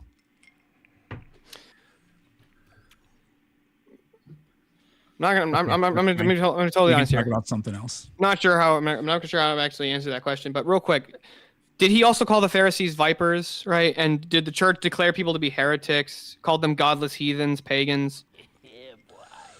Possibly. I'm saying, did the church all do like you would agree with me? The church is that all loving, which Jesus apparently is. To will the good of another? Yes. If you tell somebody that they're a pagan and they're going to go to hell, and that the reason that you're telling them this is because you want to try on. If the reason you're telling them this, subhuman not demonizing, but is using subhuman demoralizing language against somebody all loving. Demonstrate what part of it was dehumanizing or comparing them to animals. Who would I compare to animals? You literally just said it. He called the woman a dog. He called the Pharisees or whoever vipers. Oh, wait. So why is calling... So hold on. Said it. So if somebody's a liar and I call them a snake, am I oppressing them? So the snake comment is not a slur. Then he's just saying we commonly associate lying with snakes because Satan was that lying serpent in the garden. So now your whole thing about, Jesus actually used slurs, you just undermined your own claim. This has nothing to do with Christian nationalism versus secularism, though. So that's probably my fault. We got on that tangent. That's so okay. We can come back to, let's say, the application. What does society look like with the use of force and law from both perspectives? I think we're kind of going into that, but it veered off. Well, what I would say is our current system is what secular humanism. It's what secular humanism wrought. So I would say that's what it is. Now, Steelborn, if you think there's a huge problem with the way force or whatever is authorized constitutionally or whatever, and you think there's a way to insert Jesus in there and make it better, go ahead.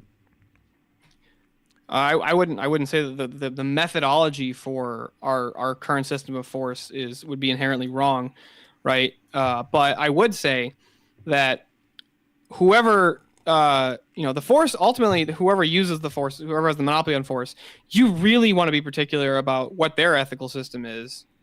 Whoever has the monopoly on force, right?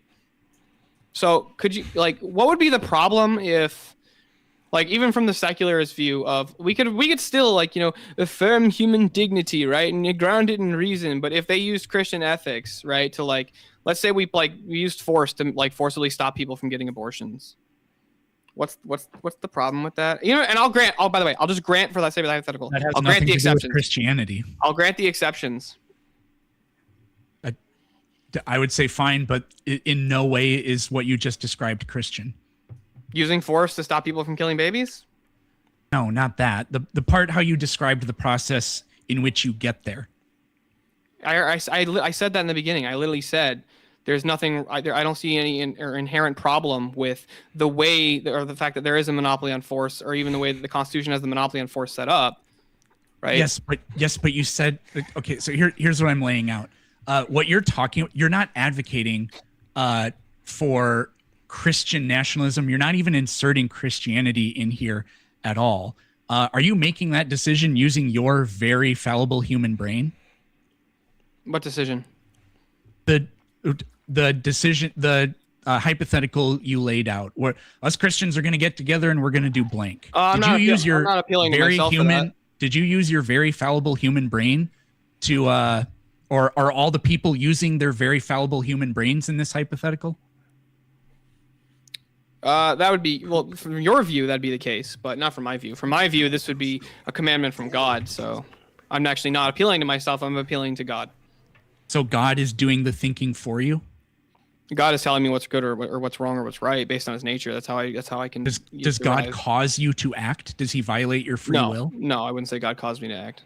So the only way you can even know if what God is saying is right or wrong is to use your human reason to determine. But I can give an accounting for why I have reasoning, why it's reliable. I can give an accounting for why the laws of logic are invariant and universal. So no, you can make a claim. Is it coherent within my system? If you ask me, no, but this will take us outside the scope of what we're trying to discuss here. So all I'm trying to point out to you is I don't see how you're actually interjecting any Christianity. I want the ethics of my nation to be based on Christian ethics. Like, I don't know how many times you're using your human reason to do that, and you're doing it in the interest of bettering the lives of humans. That's literally just humanism, and you're using your brain to do it. That's very secular of you. No, it's not very secular of me, because God's not doing any of the work. You're using your human brain. I'm sorry. Hold on. From my view, society would be better if we did blank. Therefore, I'm going to do blank. From my view, can the Holy Spirit Muslims do the exact same thing? It's indistinguishable. Can the Holy Spirit guide people? From my view. I think there are people that, well, I mean, there are denominations that don't think that, I believe, but. Okay, so from the Orthodox view, yes, the Holy Spirit can move through people, it can guide people.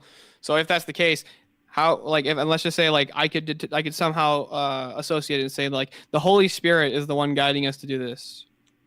That's not very secular anymore, is it? Is that what you actually believe? That the Holy Spirit moves through the church? Absolutely, yeah. Well, do you believe that when you make moral decisions, do you think the Holy Spirit is actually doing it for you? Doing it for me? No, I didn't say that it was doing it for me, but I can say that it can definitely help and clear, like in the clearing of the noose when I make decisions, right? Oh, geez, the noose. I've heard of this noose before. You can go. I think I probably started that line of questioning, so go ahead and ask me something. Yeah. So, can you real quick? So, based on using our human reason and our empathy, right? We have now, in the United States, aborted about 72 million babies. Could you tell me how society is better off having done that?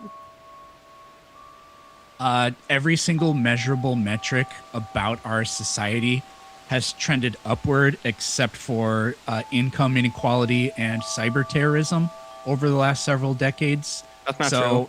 It hasn't caught. Okay, what else? Women's happiness has actually gone down relative both to men and then relative to women in general. If you track those trends, certain trends, the graph looks like a sawtooth. It goes up and then it goes down, and it goes up and then it goes down. For most of these, the data I see on it is it's not exactly spurious, but they arbitrarily pick a certain starting date. And then they show, well, from this decade to this decade, it goes down. But when you expand it the data looks different. This is what happens with suicides all the time. If we were sitting here 10 years ago talking about suicide, we'd say, oh crap, there's this massive increasing surge in it. But over the most recent decades, it's actually going down. So people arbitrate. I mean, you got to like give me some actual data that I can look at for that. But hold on. I don't know what you haven't demonstrated the correlation to abortion for any of those, even any of those positives that you claimed. You haven't demonstrated the correlation to abortion there. I'm telling you that abortion is something in our society, and yet despite that, all these trends are still positive. Has heroin? Hold on. Has narcotics use gone up as well? Oh yeah, that one's gone up too. So you can add that to the income inequality, cyber terrorism. No, hold on a sec. So if narcotics use has gone up, how do you know that? It has anything to do with abortion? No. No, that's what I'm saying. You said that abortion's in our society, so therefore it correlates to all these great things going up. So heroin. I never said that. I just asked you to demonstrate how does abortion make these things go up? Where's the correlate there? I never made that claim. I'm claiming that despite the fact that it is part of our society, you said it's dragging society down. Nope. Every measurable metric except for the drug overdoses, those are up, and a few other things. Everything else, we're healthier. With obesity and a few other things. Yeah, that's the question. That stuff is post-COVID, and it's we can look at the economic and political and geopolitical and whatever reasons for why that is. It's not caused by abortion. The majority of things are trending upward. Except for the birth rate, it's been going consistently fucking down for 100 years, Peterson. It's been going down amongst Christians too. Yes, I'm aware that it's been going down amongst Christians, but Christians are still, on average, the only ones that actually... the religious are the only ones that actually have a replacement rate of any kind. That's fine. So if all of us lower divorce rates, right? The religious have lower divorce rates. They have higher marriage and sexual satisfaction.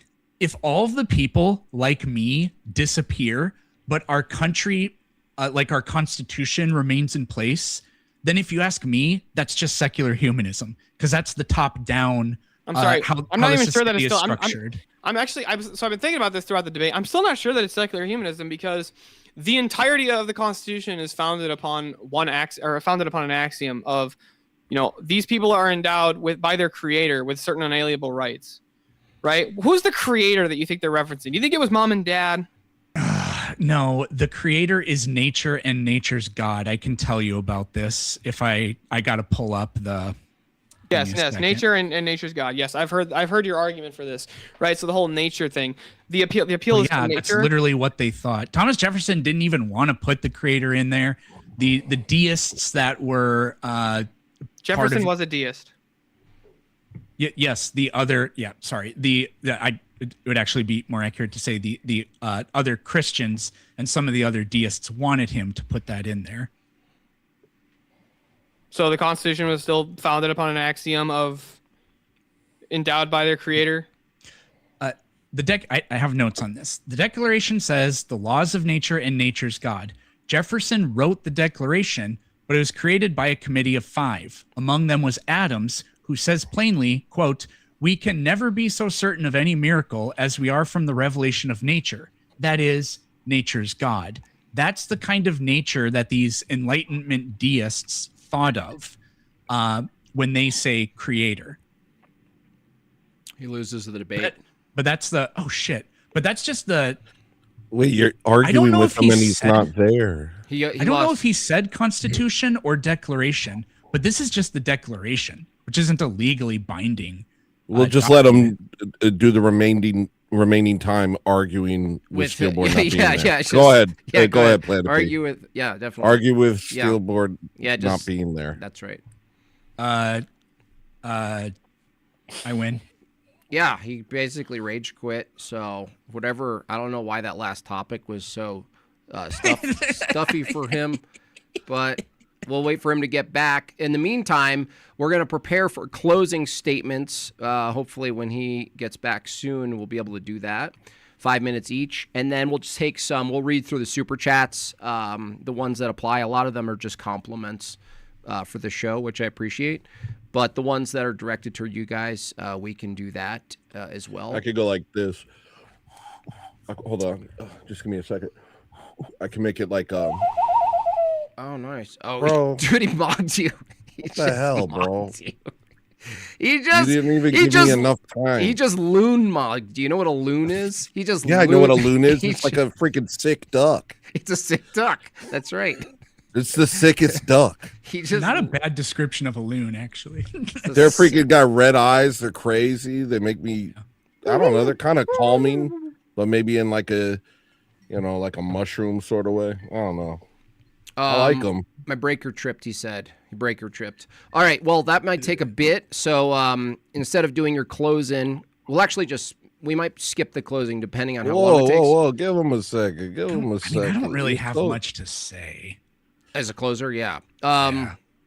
I guess then, okay, then let's. Do you have like a favorite poem? No. Yeah. Do you ever write bad lyrics and they're bad? Oh yeah, like songs count as poems. You have like Yeah. a favorite song that you memorize the lyrics, like Counting Crows or something. I mean, I've learned all kinds of songs. Okay, go for it. Just like do the lyrics, but don't sing them, and that becomes a poem. Man, what's a good one? What's a good? Don't say Dave Matthews. There are songs that are very poetic that I like, Yeah. and now all of a sudden I can't think of any. This means a lot to me. Paul Simon's probably one of the best as far as creating like poetic songs. What's a good one? Do you think Paul Simon would have been canceled if he was 40 years later because he used all the African beats and stuff, and they would have been like, "Stop that"? No, because actually it was super like SJW of him because those people were living under apartheid and he was under a bunch of pressure not to go to Africa to work with them.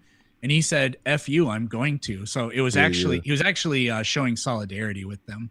He looks so small, and that's coming from me. That's Yeah, saying a he's lot. super short. Yeah. So what are the lyrics?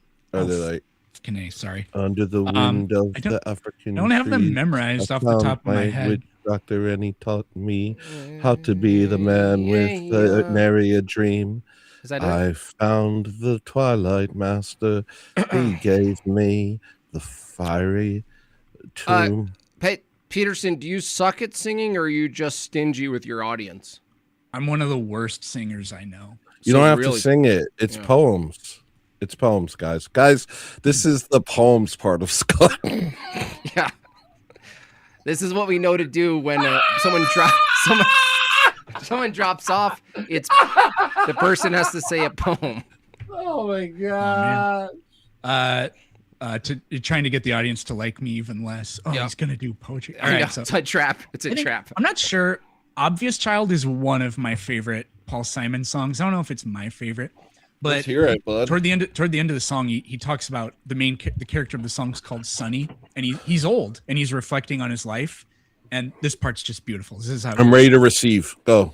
Sonny sits by his window and thinks to himself how it's strange that some rooms are like cages. Sonny's yearbook from high school is down from the shelf, and he idly thumbs through the pages. Some have died. Some have fled from themselves or struggled from here to get there. Sonny wanders beyond his interior walls, runs his hands through his thinning brown hair.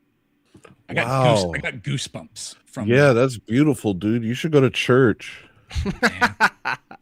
That was your soul. That was your soul that felt that. I'm gonna find some ones that are for Peterson. Okay, how about that? Yeah, Sure. Just so you're not wasting time here. Peterson, thank you so much. 5. Hold on, let me get this up on the screen. Sorry, guys.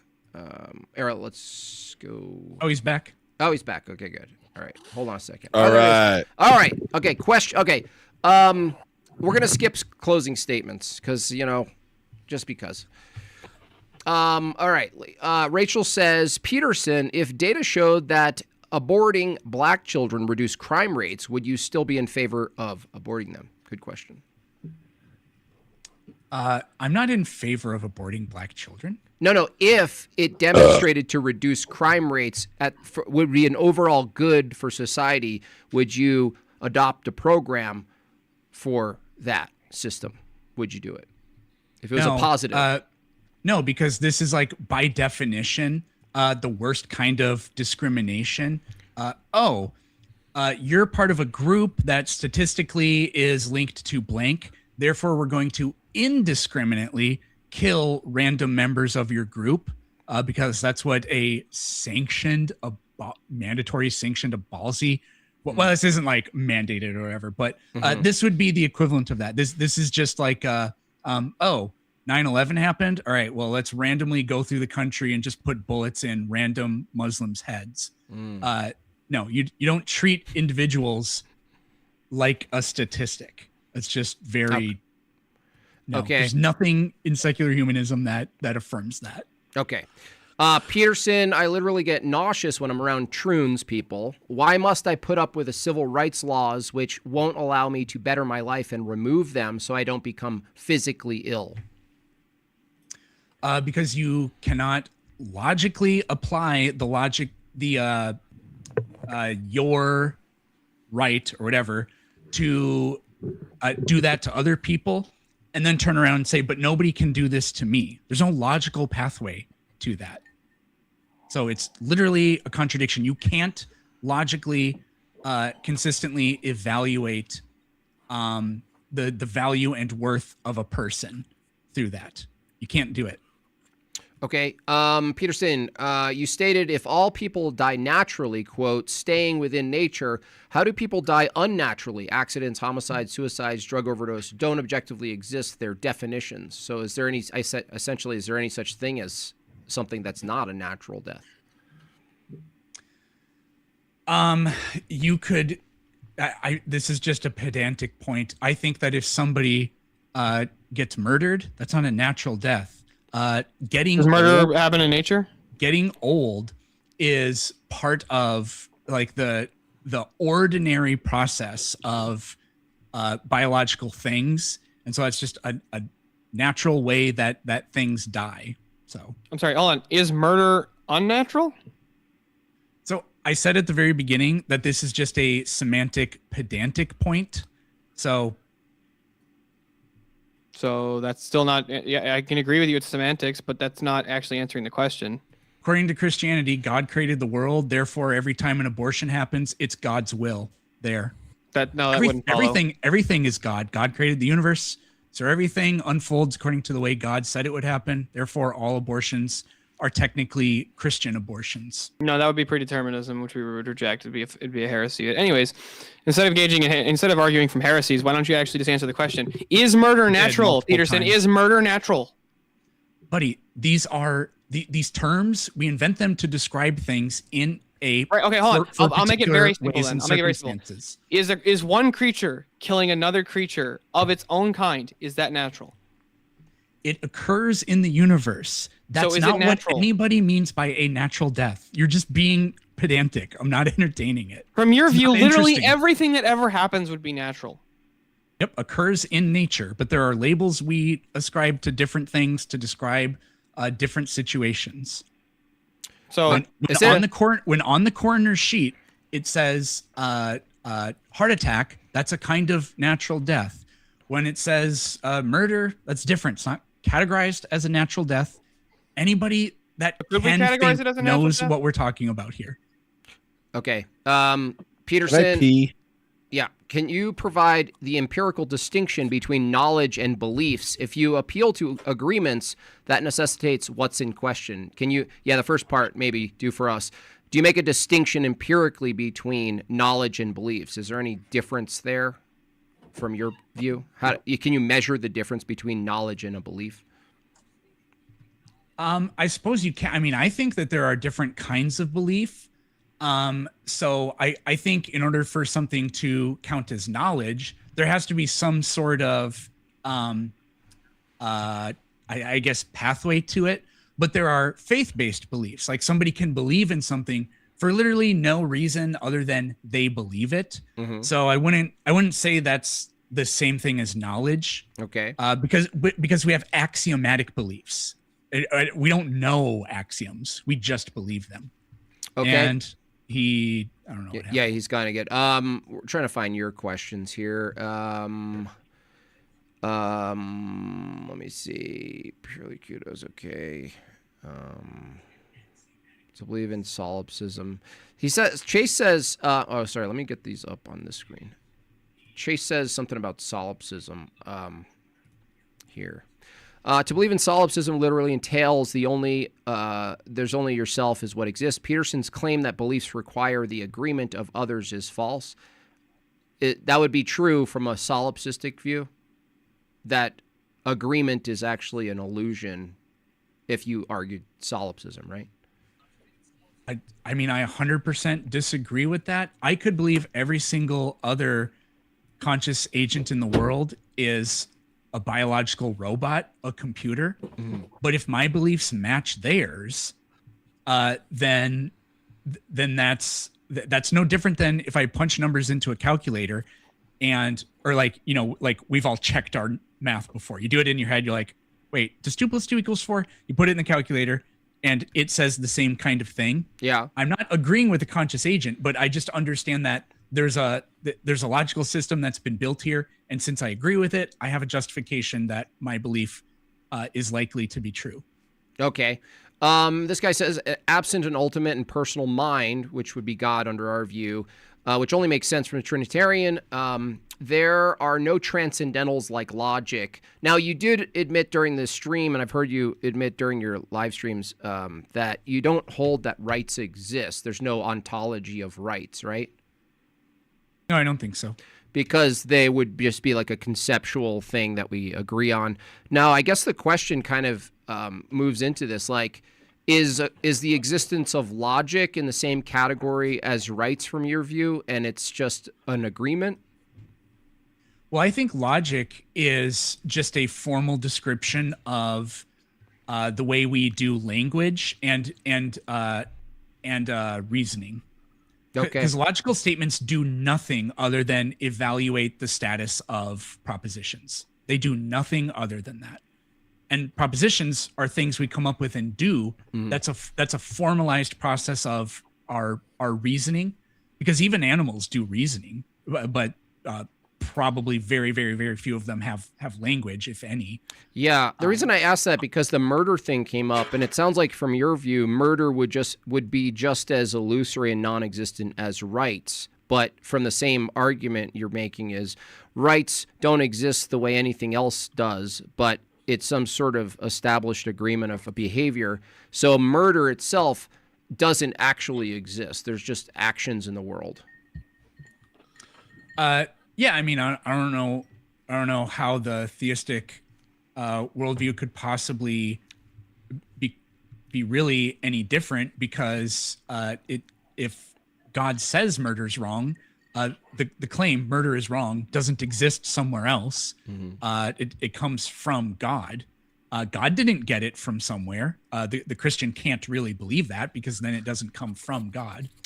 But if it doesn't exist, let's just say it doesn't exist from either view. If someone claims murder is good, it can neither be true that it's bad or good. It would just be whether or not you can sort of like endorse it and make it a thing if you wanted to. Yeah, it's exactly as arbitrary as God saying there's nothing wrong with murder. The only workaround to this is to claim God is the objective standard. And I would just say, okay, well, according to me, human well-being is the objective standard. Murder violates that. Therefore, by definition, it's wrong.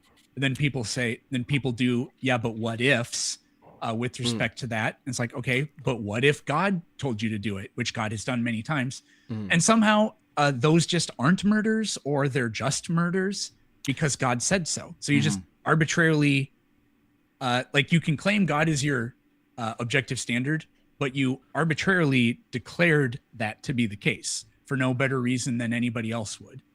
Okay, but if those were on equal playing fields, then it would just be, what would the arbiter for who gets to run society be? Would it just be the gun, I guess?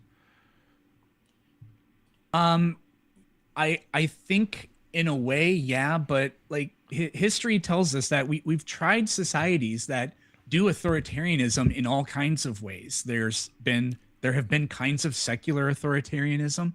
There have been kinds of religious authoritarianism. And I think every single one of them was unstable and miserable.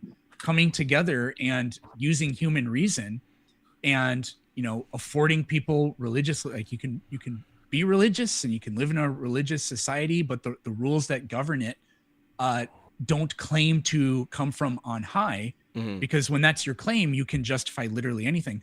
Those are better, more stable societies. So I would just say it seems like there's like inevitable that you're going to have a religious belief, not to say that you have a God, but that you hold a belief that you can't prove it with empiricism. And so like if you put up two religious views, like for instance, there's the culture of Islam, largely, the numbers show largely that because of their permission for first cousins and even in family, brother and sister, to marry and have children, they actually produce lower IQ on net balance overall.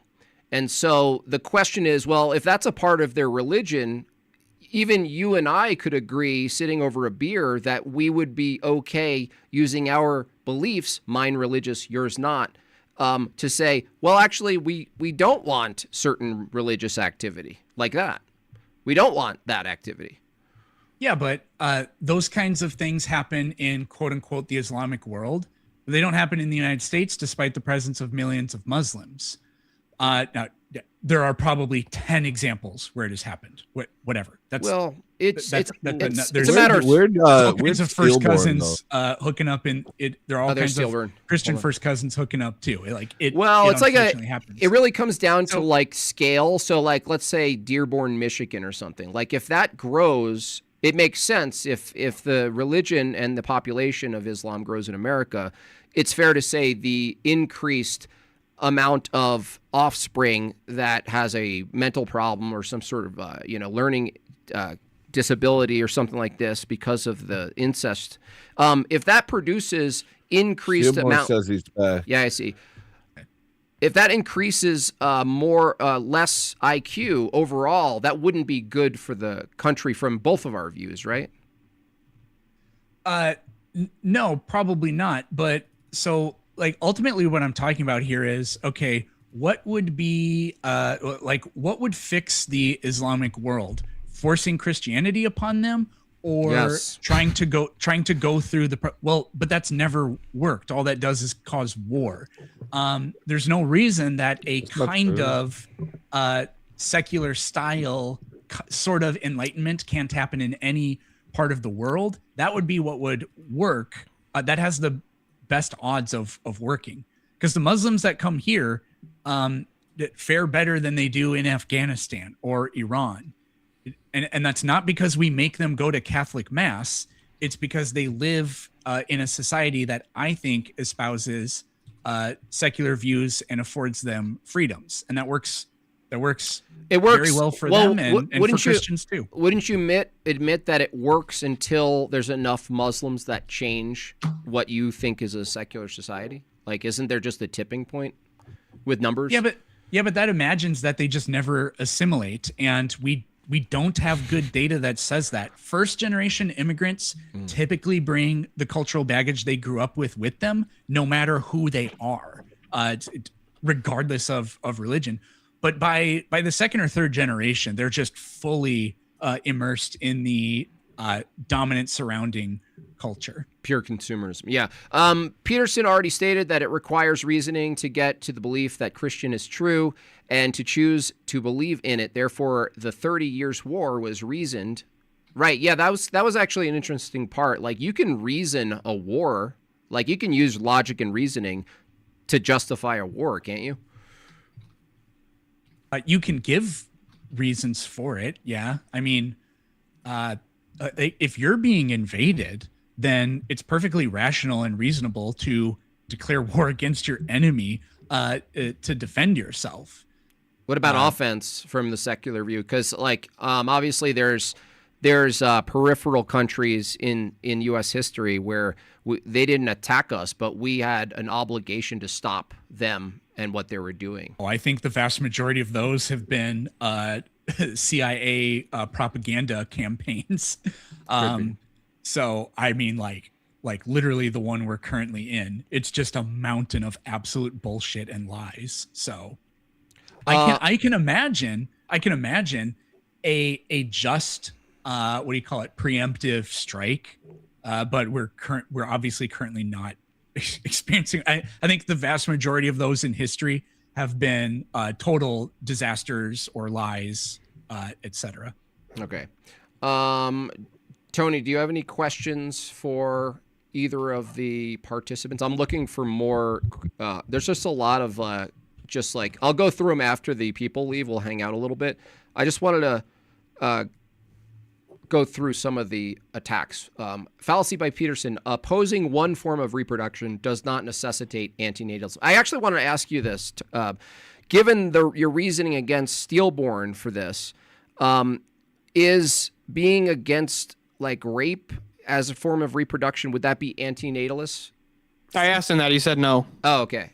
Okay. Yeah, I mean, like literally, I didn't have Steelborn didn't send me his talking points before this debate, and I didn't send him mine. I was going off the top of my head. I'm gonna have to sit down and think about this.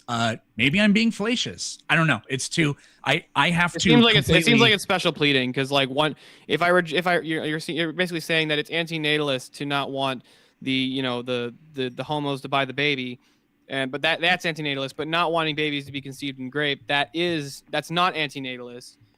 I don't see what the logical distinction between the two of them would be, other than just a form of reproduction that's outside the marital act, from my view. So you're the one. It seems like you're special pleading by saying one of them is antinatalist and the other one's not. Yeah, I mean, my intuition about that is, I think to actually say that, I think to make that case, I feel like you'd have to justify that just being gay and having a surrogate mother is morally equivalent to being a rapist, and I don't think that that's the case at all. Or you'd have to say the act of outside sex conception. Okay, fine. I'll give you another example. Is always morally say, equal, whether it's rape or not. Which I don't. That would be pretty. Well, like, let me ask you. So, like, I also oppose people having children outside of wedlock. Like, I think that's bad. They ought not do that, right? Yeah. Is that antinatalist? No, not necessarily. Then why would opposing the homos? Because that would definitely be outside of wedlock. How would that be antinatalist then, by that standard? I would have to sit down and think about this. I can't think unless I have like literally zero noises or anything going on. I'd have to type it out, think about it. It's fine if I'm wrong. If I was fallacious, then L. Peterson. Peterson. He said at L. Peterson. Isn't it great how clip and ship it? Isn't it great how atheists steal our morals, deny where they come from? Let me ask a question on this in a different way from Prozilch to you, Peterson. If a group of secularists who shared exactly your model of just like descriptive things you prefer about society, if they were to adopt a Christian system but didn't believe in any of this stuff, how could you argue against them? But they're still secularists because they don't believe in any of it, but they just want to adopt the maybe more leaning authoritarian perspective of a Christian ethical system. But their reasoning isn't belief in God. It's just they prefer it. How can a secularist argue against that? So, like, if a group of secularists God damn it, he left it. Got dropped again. If a group of secularists sat around and looked at, for example, the 10 Commandments, and they said, well, look, the ones that violate religious liberty, forget about it. But we're gonna have a society where don't murder is one of our beliefs or laws. Perjury is illegal, and like the other good ideas. There's nothing wrong with that, and that doesn't magically start making it not secular or not Christian, because it's not like Christianity owns the idea that murder is bad. If you raised a bunch of people on an island and never gave them exposure to the outside world, almost certainly they would be able to reason that murder is basically intolerable. And that's because every single society around the world has formed that view. Okay. So, okay. What does wrong mean to you? To you personally? Me? Yeah. I guess anything that violates what I would consider perhaps like natural rights and freedom and liberty and stuff like that. Okay. Planet P, would you use CRISPR to edit the human genome to remove all low IQ genes from the gene pool? If not, why? Isn't that evolution? Two separate questions. I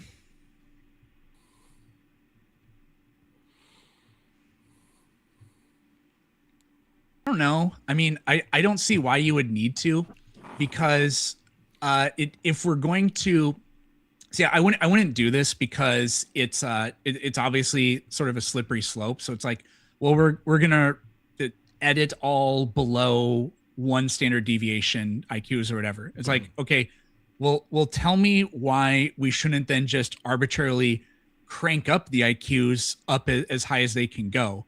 It's like what's low? Low is just whatever the lowest happens to be. So once you edit out all the below whatever 80s, well, now we have the below 100s. Well, why not get rid of those? It's just this never-ending escalation that I don't think you could ever actually pragmatically hope would ever work. So. Okay. That wouldn't be evolution. That would be artificial.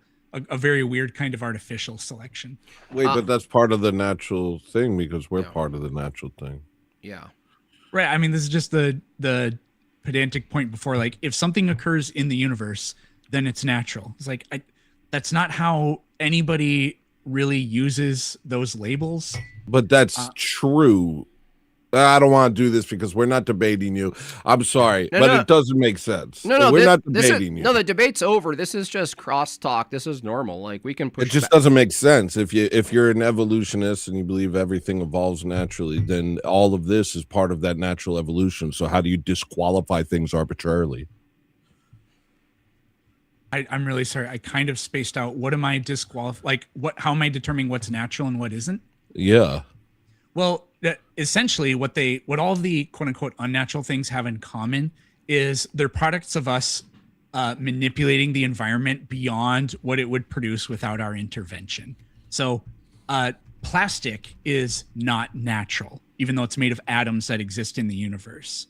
That's the general framework. Okay, but it's just kind of like putting a line there, and arbitrarily you're saying that this becomes unnatural now, when if it's all just part of the same process, then there's no reason to say that it's not natural as well. I mean, it has a natural cause, but the way we distinguish it from natural versus quote unquote unnatural, I mean, that's just the framework. I mean, I think that there are different, I think that I'm a different person than you, but we're both humans. So there's men and then there's women. Well, but wait, we're all humans. So there's actually no such thing as man or woman. It's actually just human. Well, no, we make a distinction based on certain characteristics. So next question here is, hold on a second. Sorry. Wrong. CRISPR. Sorry. Okay. Rachel asked, now abortion is murder. This is back when you're going back and forth about it. And you retract your claim that if metrics of well-being go up, then it justifies it based. Yeah, that's it. I never said abortion was murder. I was making a comparison to, if you indiscriminately just start killing people, that I probably used murder or whatever. But no, people that are pro-choice, we don't go around saying, look, the abortion numbers are too low, we want to get them up. We don't want anybody to ever have to make the choice. Mm-hmm. Ideally, nobody would be pregnant unless they wanted to be pregnant, which is what the idea behind, contraception and family planning is all about. Okay. PB's super good sport. I think he made good arguments, but I still disagree with him. No Christian gulag for you this time around. Okay. Yeah. I think. Steelborn's in the back room, okay. But he's back. Okay. Yeah, I mean, like Steelborn was pretty. I mean, I think has some pretty gross views about certain people in the world. I don't really appreciate that. And when he pretends to be the secularist, he talks with a gay lisp, which is just code for being gay is bad, being atheist is bad. Therefore, if you're an atheist, you're gay.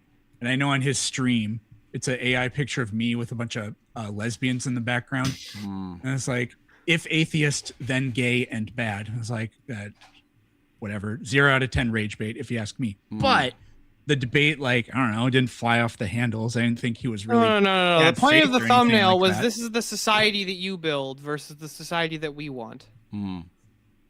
That was the point of the thumbnail.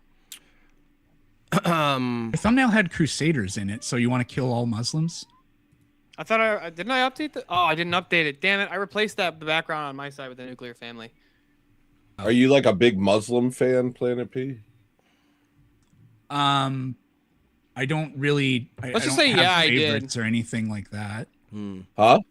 I don't have favorites or anything like that. Okay.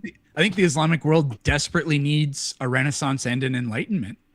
You know, during the 1200s, well, from about the year 1000 to about the year 1200, 1300, the Islamic world was prolific. They're the ones that actually copied and translated and preserved most of the ancient Greek manuscripts that later were then retranslated by Europeans into Latin and other languages that allowed the Renaissance, that desperately helped the Renaissance take place, and science and all kinds of other things that we take for granted flourished first in the Islamic world, and then I don't know. I'm not going to sit here and pretend to be a world historian that can tell you why things went so poorly for the Islamic world. But no, yeah, they desperately need a Renaissance and an Enlightenment.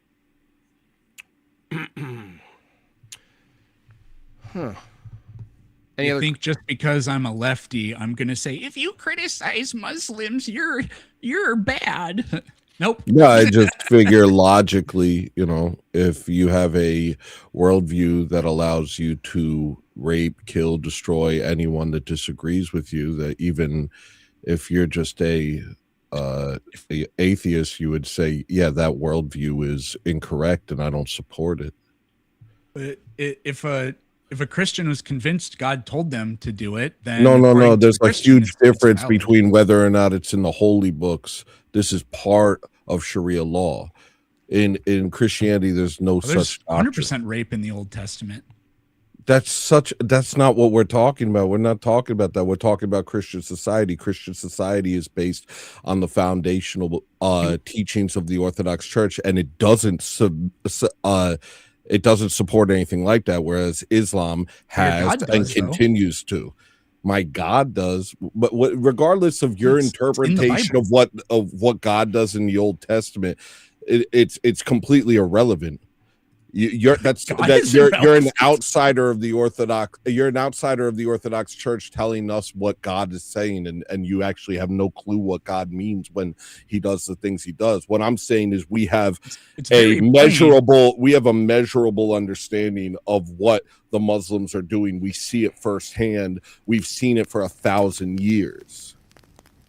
So when I say, are you a big fan of Muslims? It's like, I'm just simply asking, like, do you see them come into other people's countries, rape, kill, destroy, and justify it all based on their belief system and say, now these are good people? Or do you realize that even regardless of what your worldview is, if it's not Islamic, then you recognize that Islam itself is a problem? So I sort of did, I'll just go to the very last point. I mostly disagree that this is somehow like fundamentally at its core an Islamic thing, because Muslims in the United States are not overrepresented as rapists or anything like that. Yeah, because they're not overrepresented. This has happened time and time again. First, they come in small numbers and they talk peace, and then once their numbers get big, they talk war. This happens over and over again. We've seen it continuously. We have 1,000 years of documented history to prove it. So why would you just throw that out the window for some, I don't know, hyper liberal take?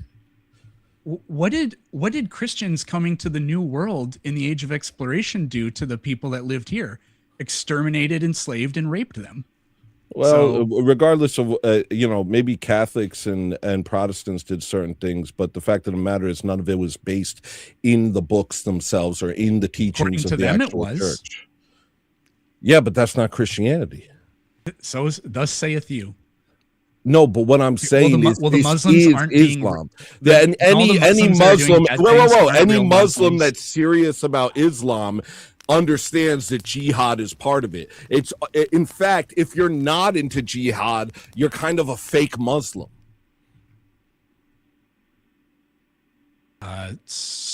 Thus saith you? I don't know. No, thus saith the books. Thus saith Muhammad himself with his dying breath. As you, an Orthodox who has no idea what the book actually says, you can't make that distinction. Whoa. Remember when you said I'm not allowed to interpret the Bible? You're not allowed to interpret Islam. You have no idea what Islam means.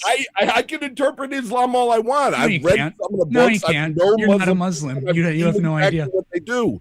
I've seen exactly what they do. Well, then I can interpret your Bible, but you told me I'm not allowed to do that 5 minutes ago. Yo, you're claiming ignorance. That's your defense right now is I don't believe you. And I'm telling you this is part of Islam. You can sit here and say, no, it isn't. Those aren't real Muslims. The ones that do that, they're not real Muslims. The real Muslims are the nice ones that don't do it, not the 1,000 years of ones that do it. Just like the real Christians are the nice ones, according to you.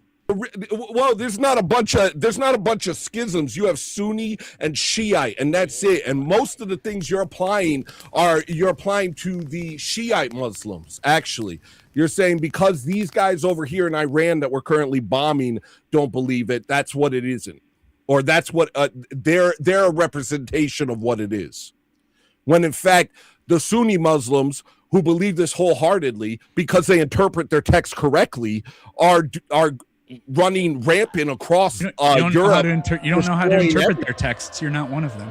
I can listen to them interpret their text. Have you bothered? And I can listen to. Have you bothered? I can look at the historical record and look at the way Christians have interpreted their Bible to justify crusades and murders and rapes and slavery and all kinds of things. Don't do the whataboutism. Have you bothered listening to them interpret their own text? Because they'll say it to your face.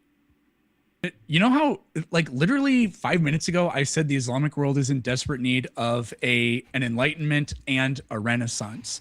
Okay. All I'm doing is throwing your logic back at you. I'm not actually a Muslim apologist. Hey, I just want to read a text Tony sent me about 3 minutes ago.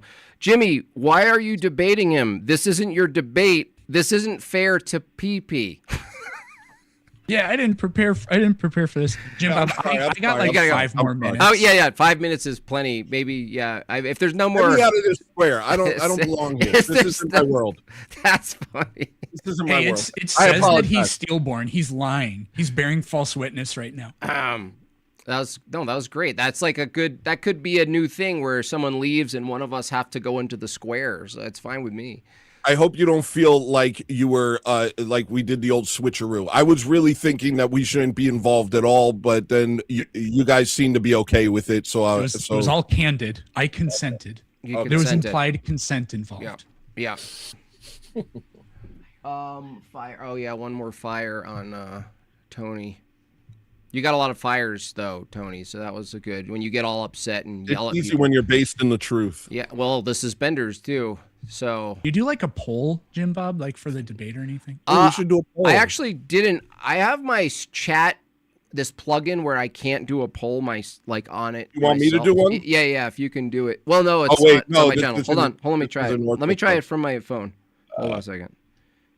Poll. Yeah, let's do that. My expectations are like rock bottom. Yeah, it would be interesting.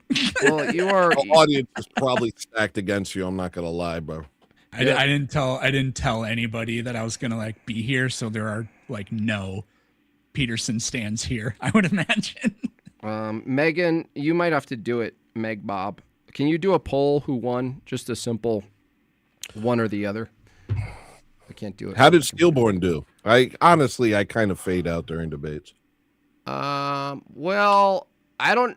The arguments wise, like, you know, they're all familiar arguments. You guys were kind of not very aggressive with each other.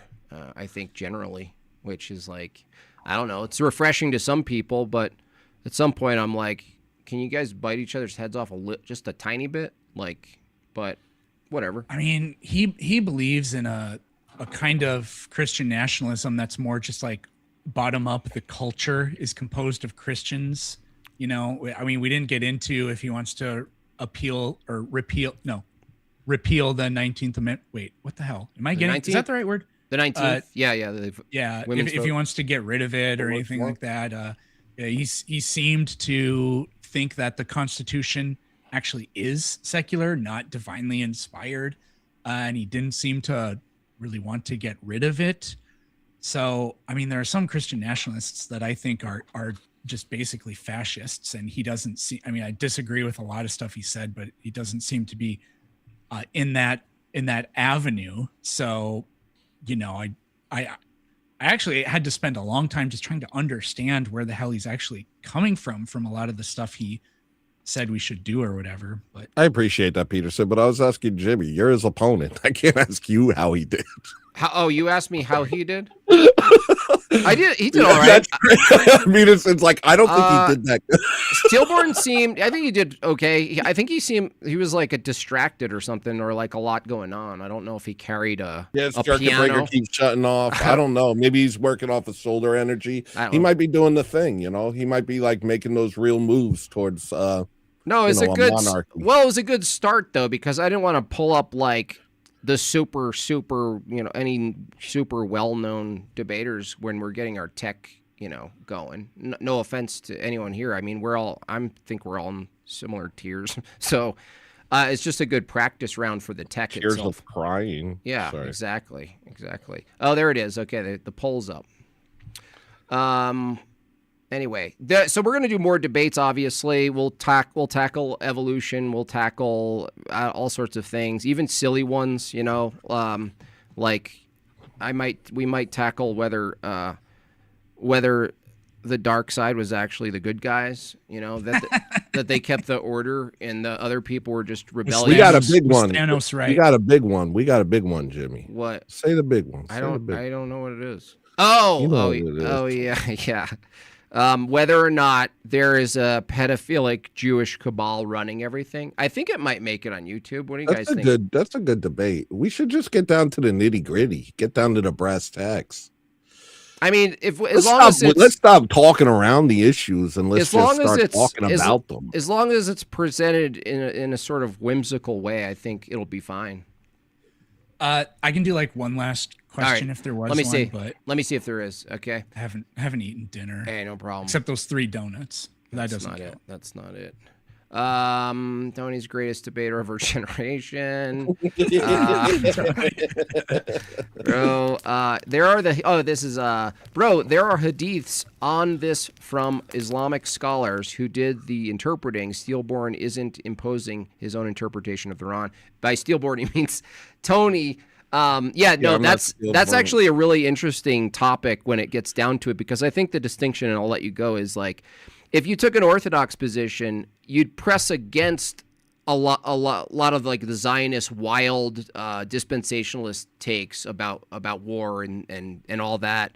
Whereas a lot of your moves are based on the ambiguity, based on an ambiguity of what Christianity is. But if you reverse it, that as an outsider, yeah. But if you reverse it on Islam, you'll be in the minority of the normative view if you don't hold an aggression position, and so it's reversed for Christianity and Islam. And so, you know, we're looking at it from this perspective. Like Dearborn, Michigan is a microcosm of the next 100 years. And can you change it to Tony? Sorry.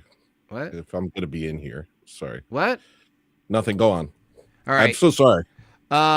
There you go. So, anything else from you before we let you go here, Eric? You can plug your channel. What's this Dearborn, Michigan thing? Because I just Googled and it says that they're on a multi-year decline in major crime. Well, that's probably that's actually probably true. That's the entailment of upheld tradition. So if it were the case that Christianity taking over societies the way Muslims do, if it declined in crime, wouldn't it? Would you choose either? Would you say, okay, more Christianity or more Islam? Would you choose both if that were the case? Less crime, good?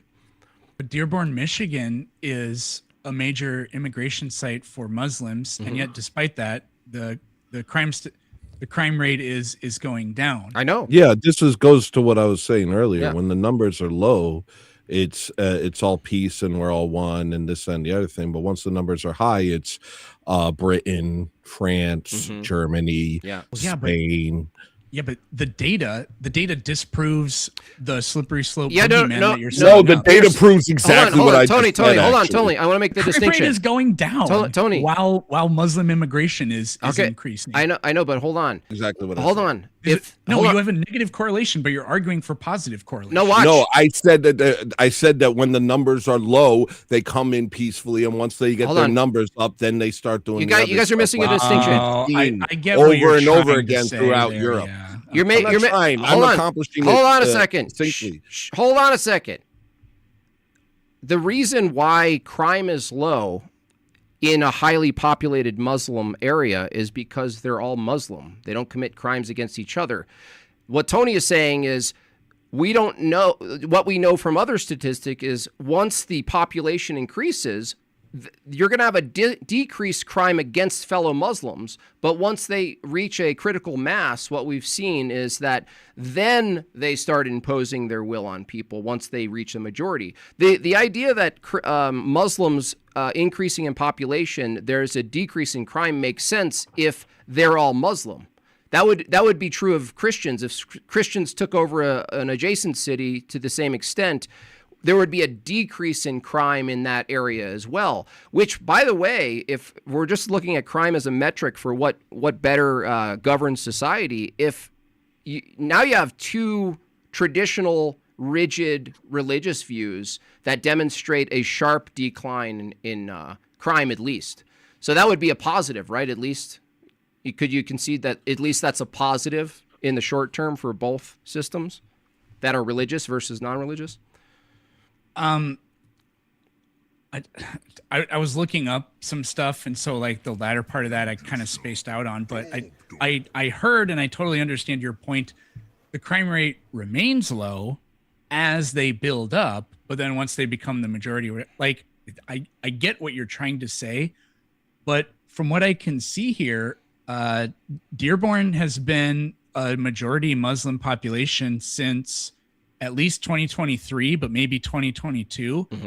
And in the time since then, the crime rate has gone down. Yeah, because they're all Muslim. 4 years. We have 1,000 years of that on this. They're the majority now, so you would expect it to start going up, but it hasn't started to. It hasn't even started to go up. No, we wouldn't say that crime is going to go up among their own people. We'd say something more fundamental would happen, even beyond crime, which is a culture takes over, and the norm for behavior against non-Muslims will go up.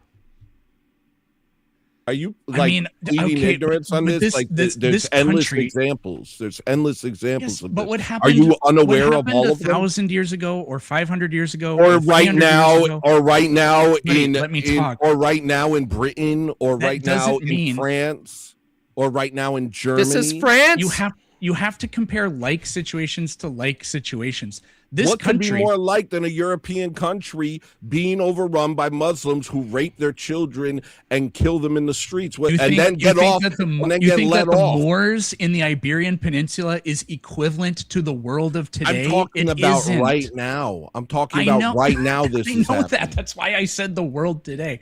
I'm going to have to leave on this because I should have left 5 minutes ago. But this country has had hundreds of years of immigration from people in all kinds of parts of the world that were in constant war, civil war, whatever.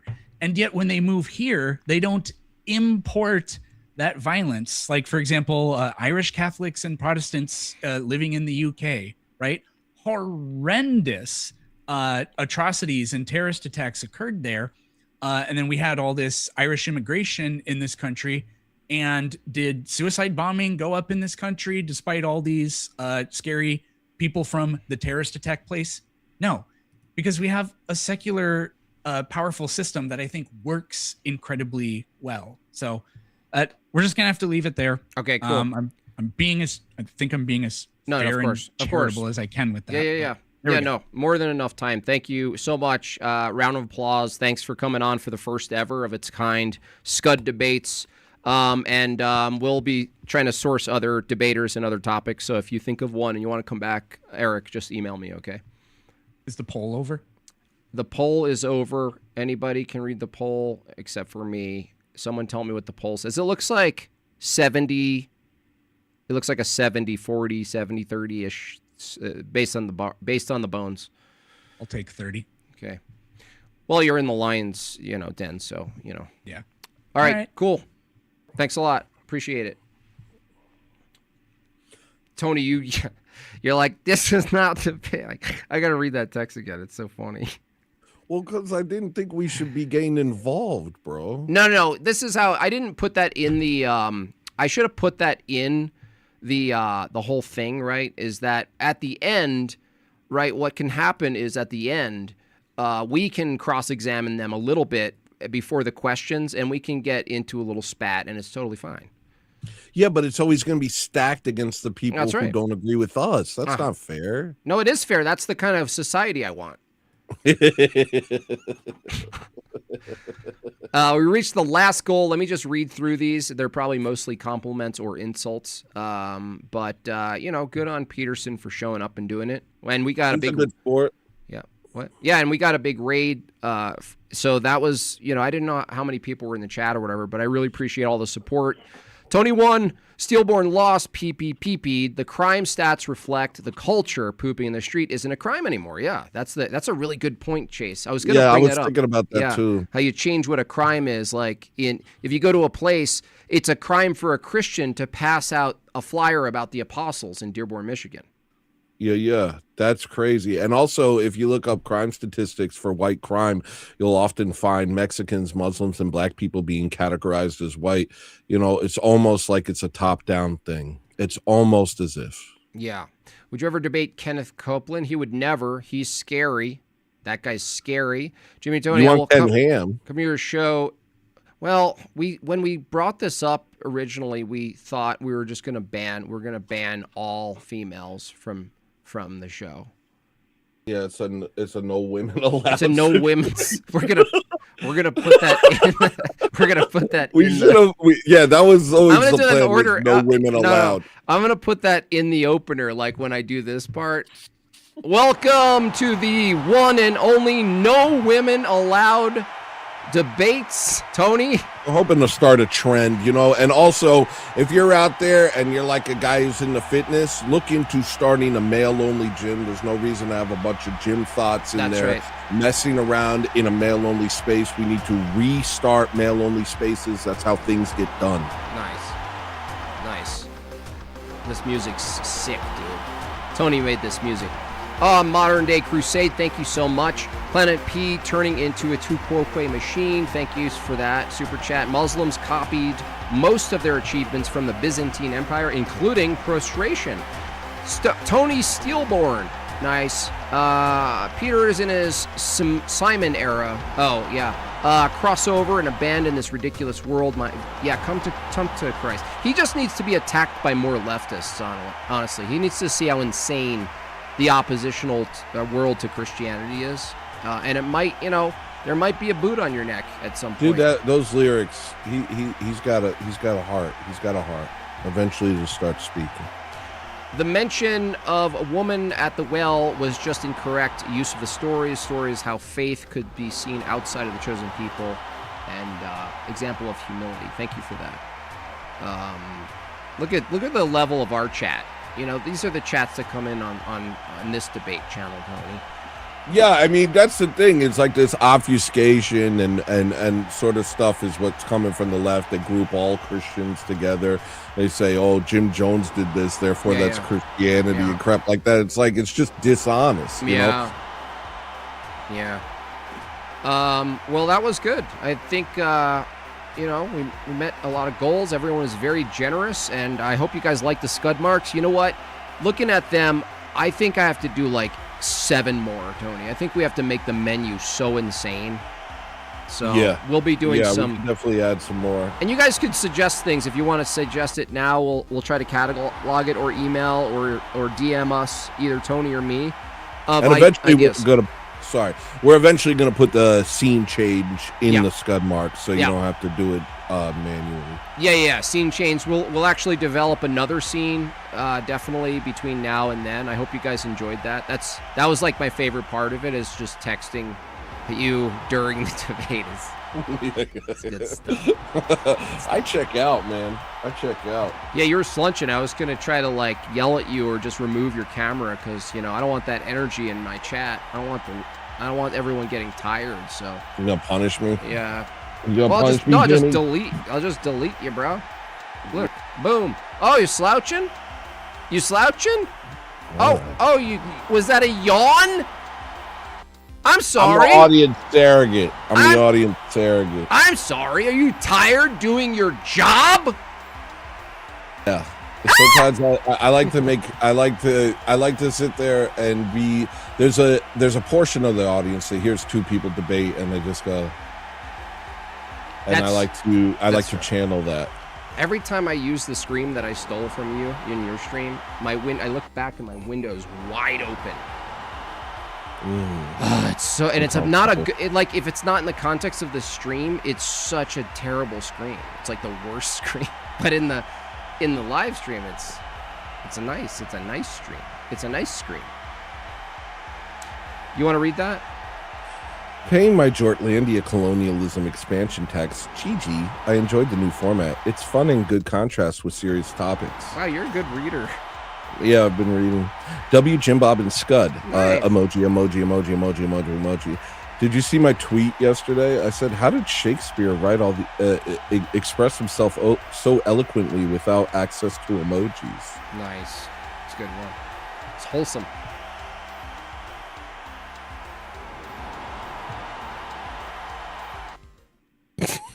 This was my favorite part where you're yelling at him and you're at your desk. What do you got there, Tony? I never asked you. What's down there on your left there? That's my panopticon.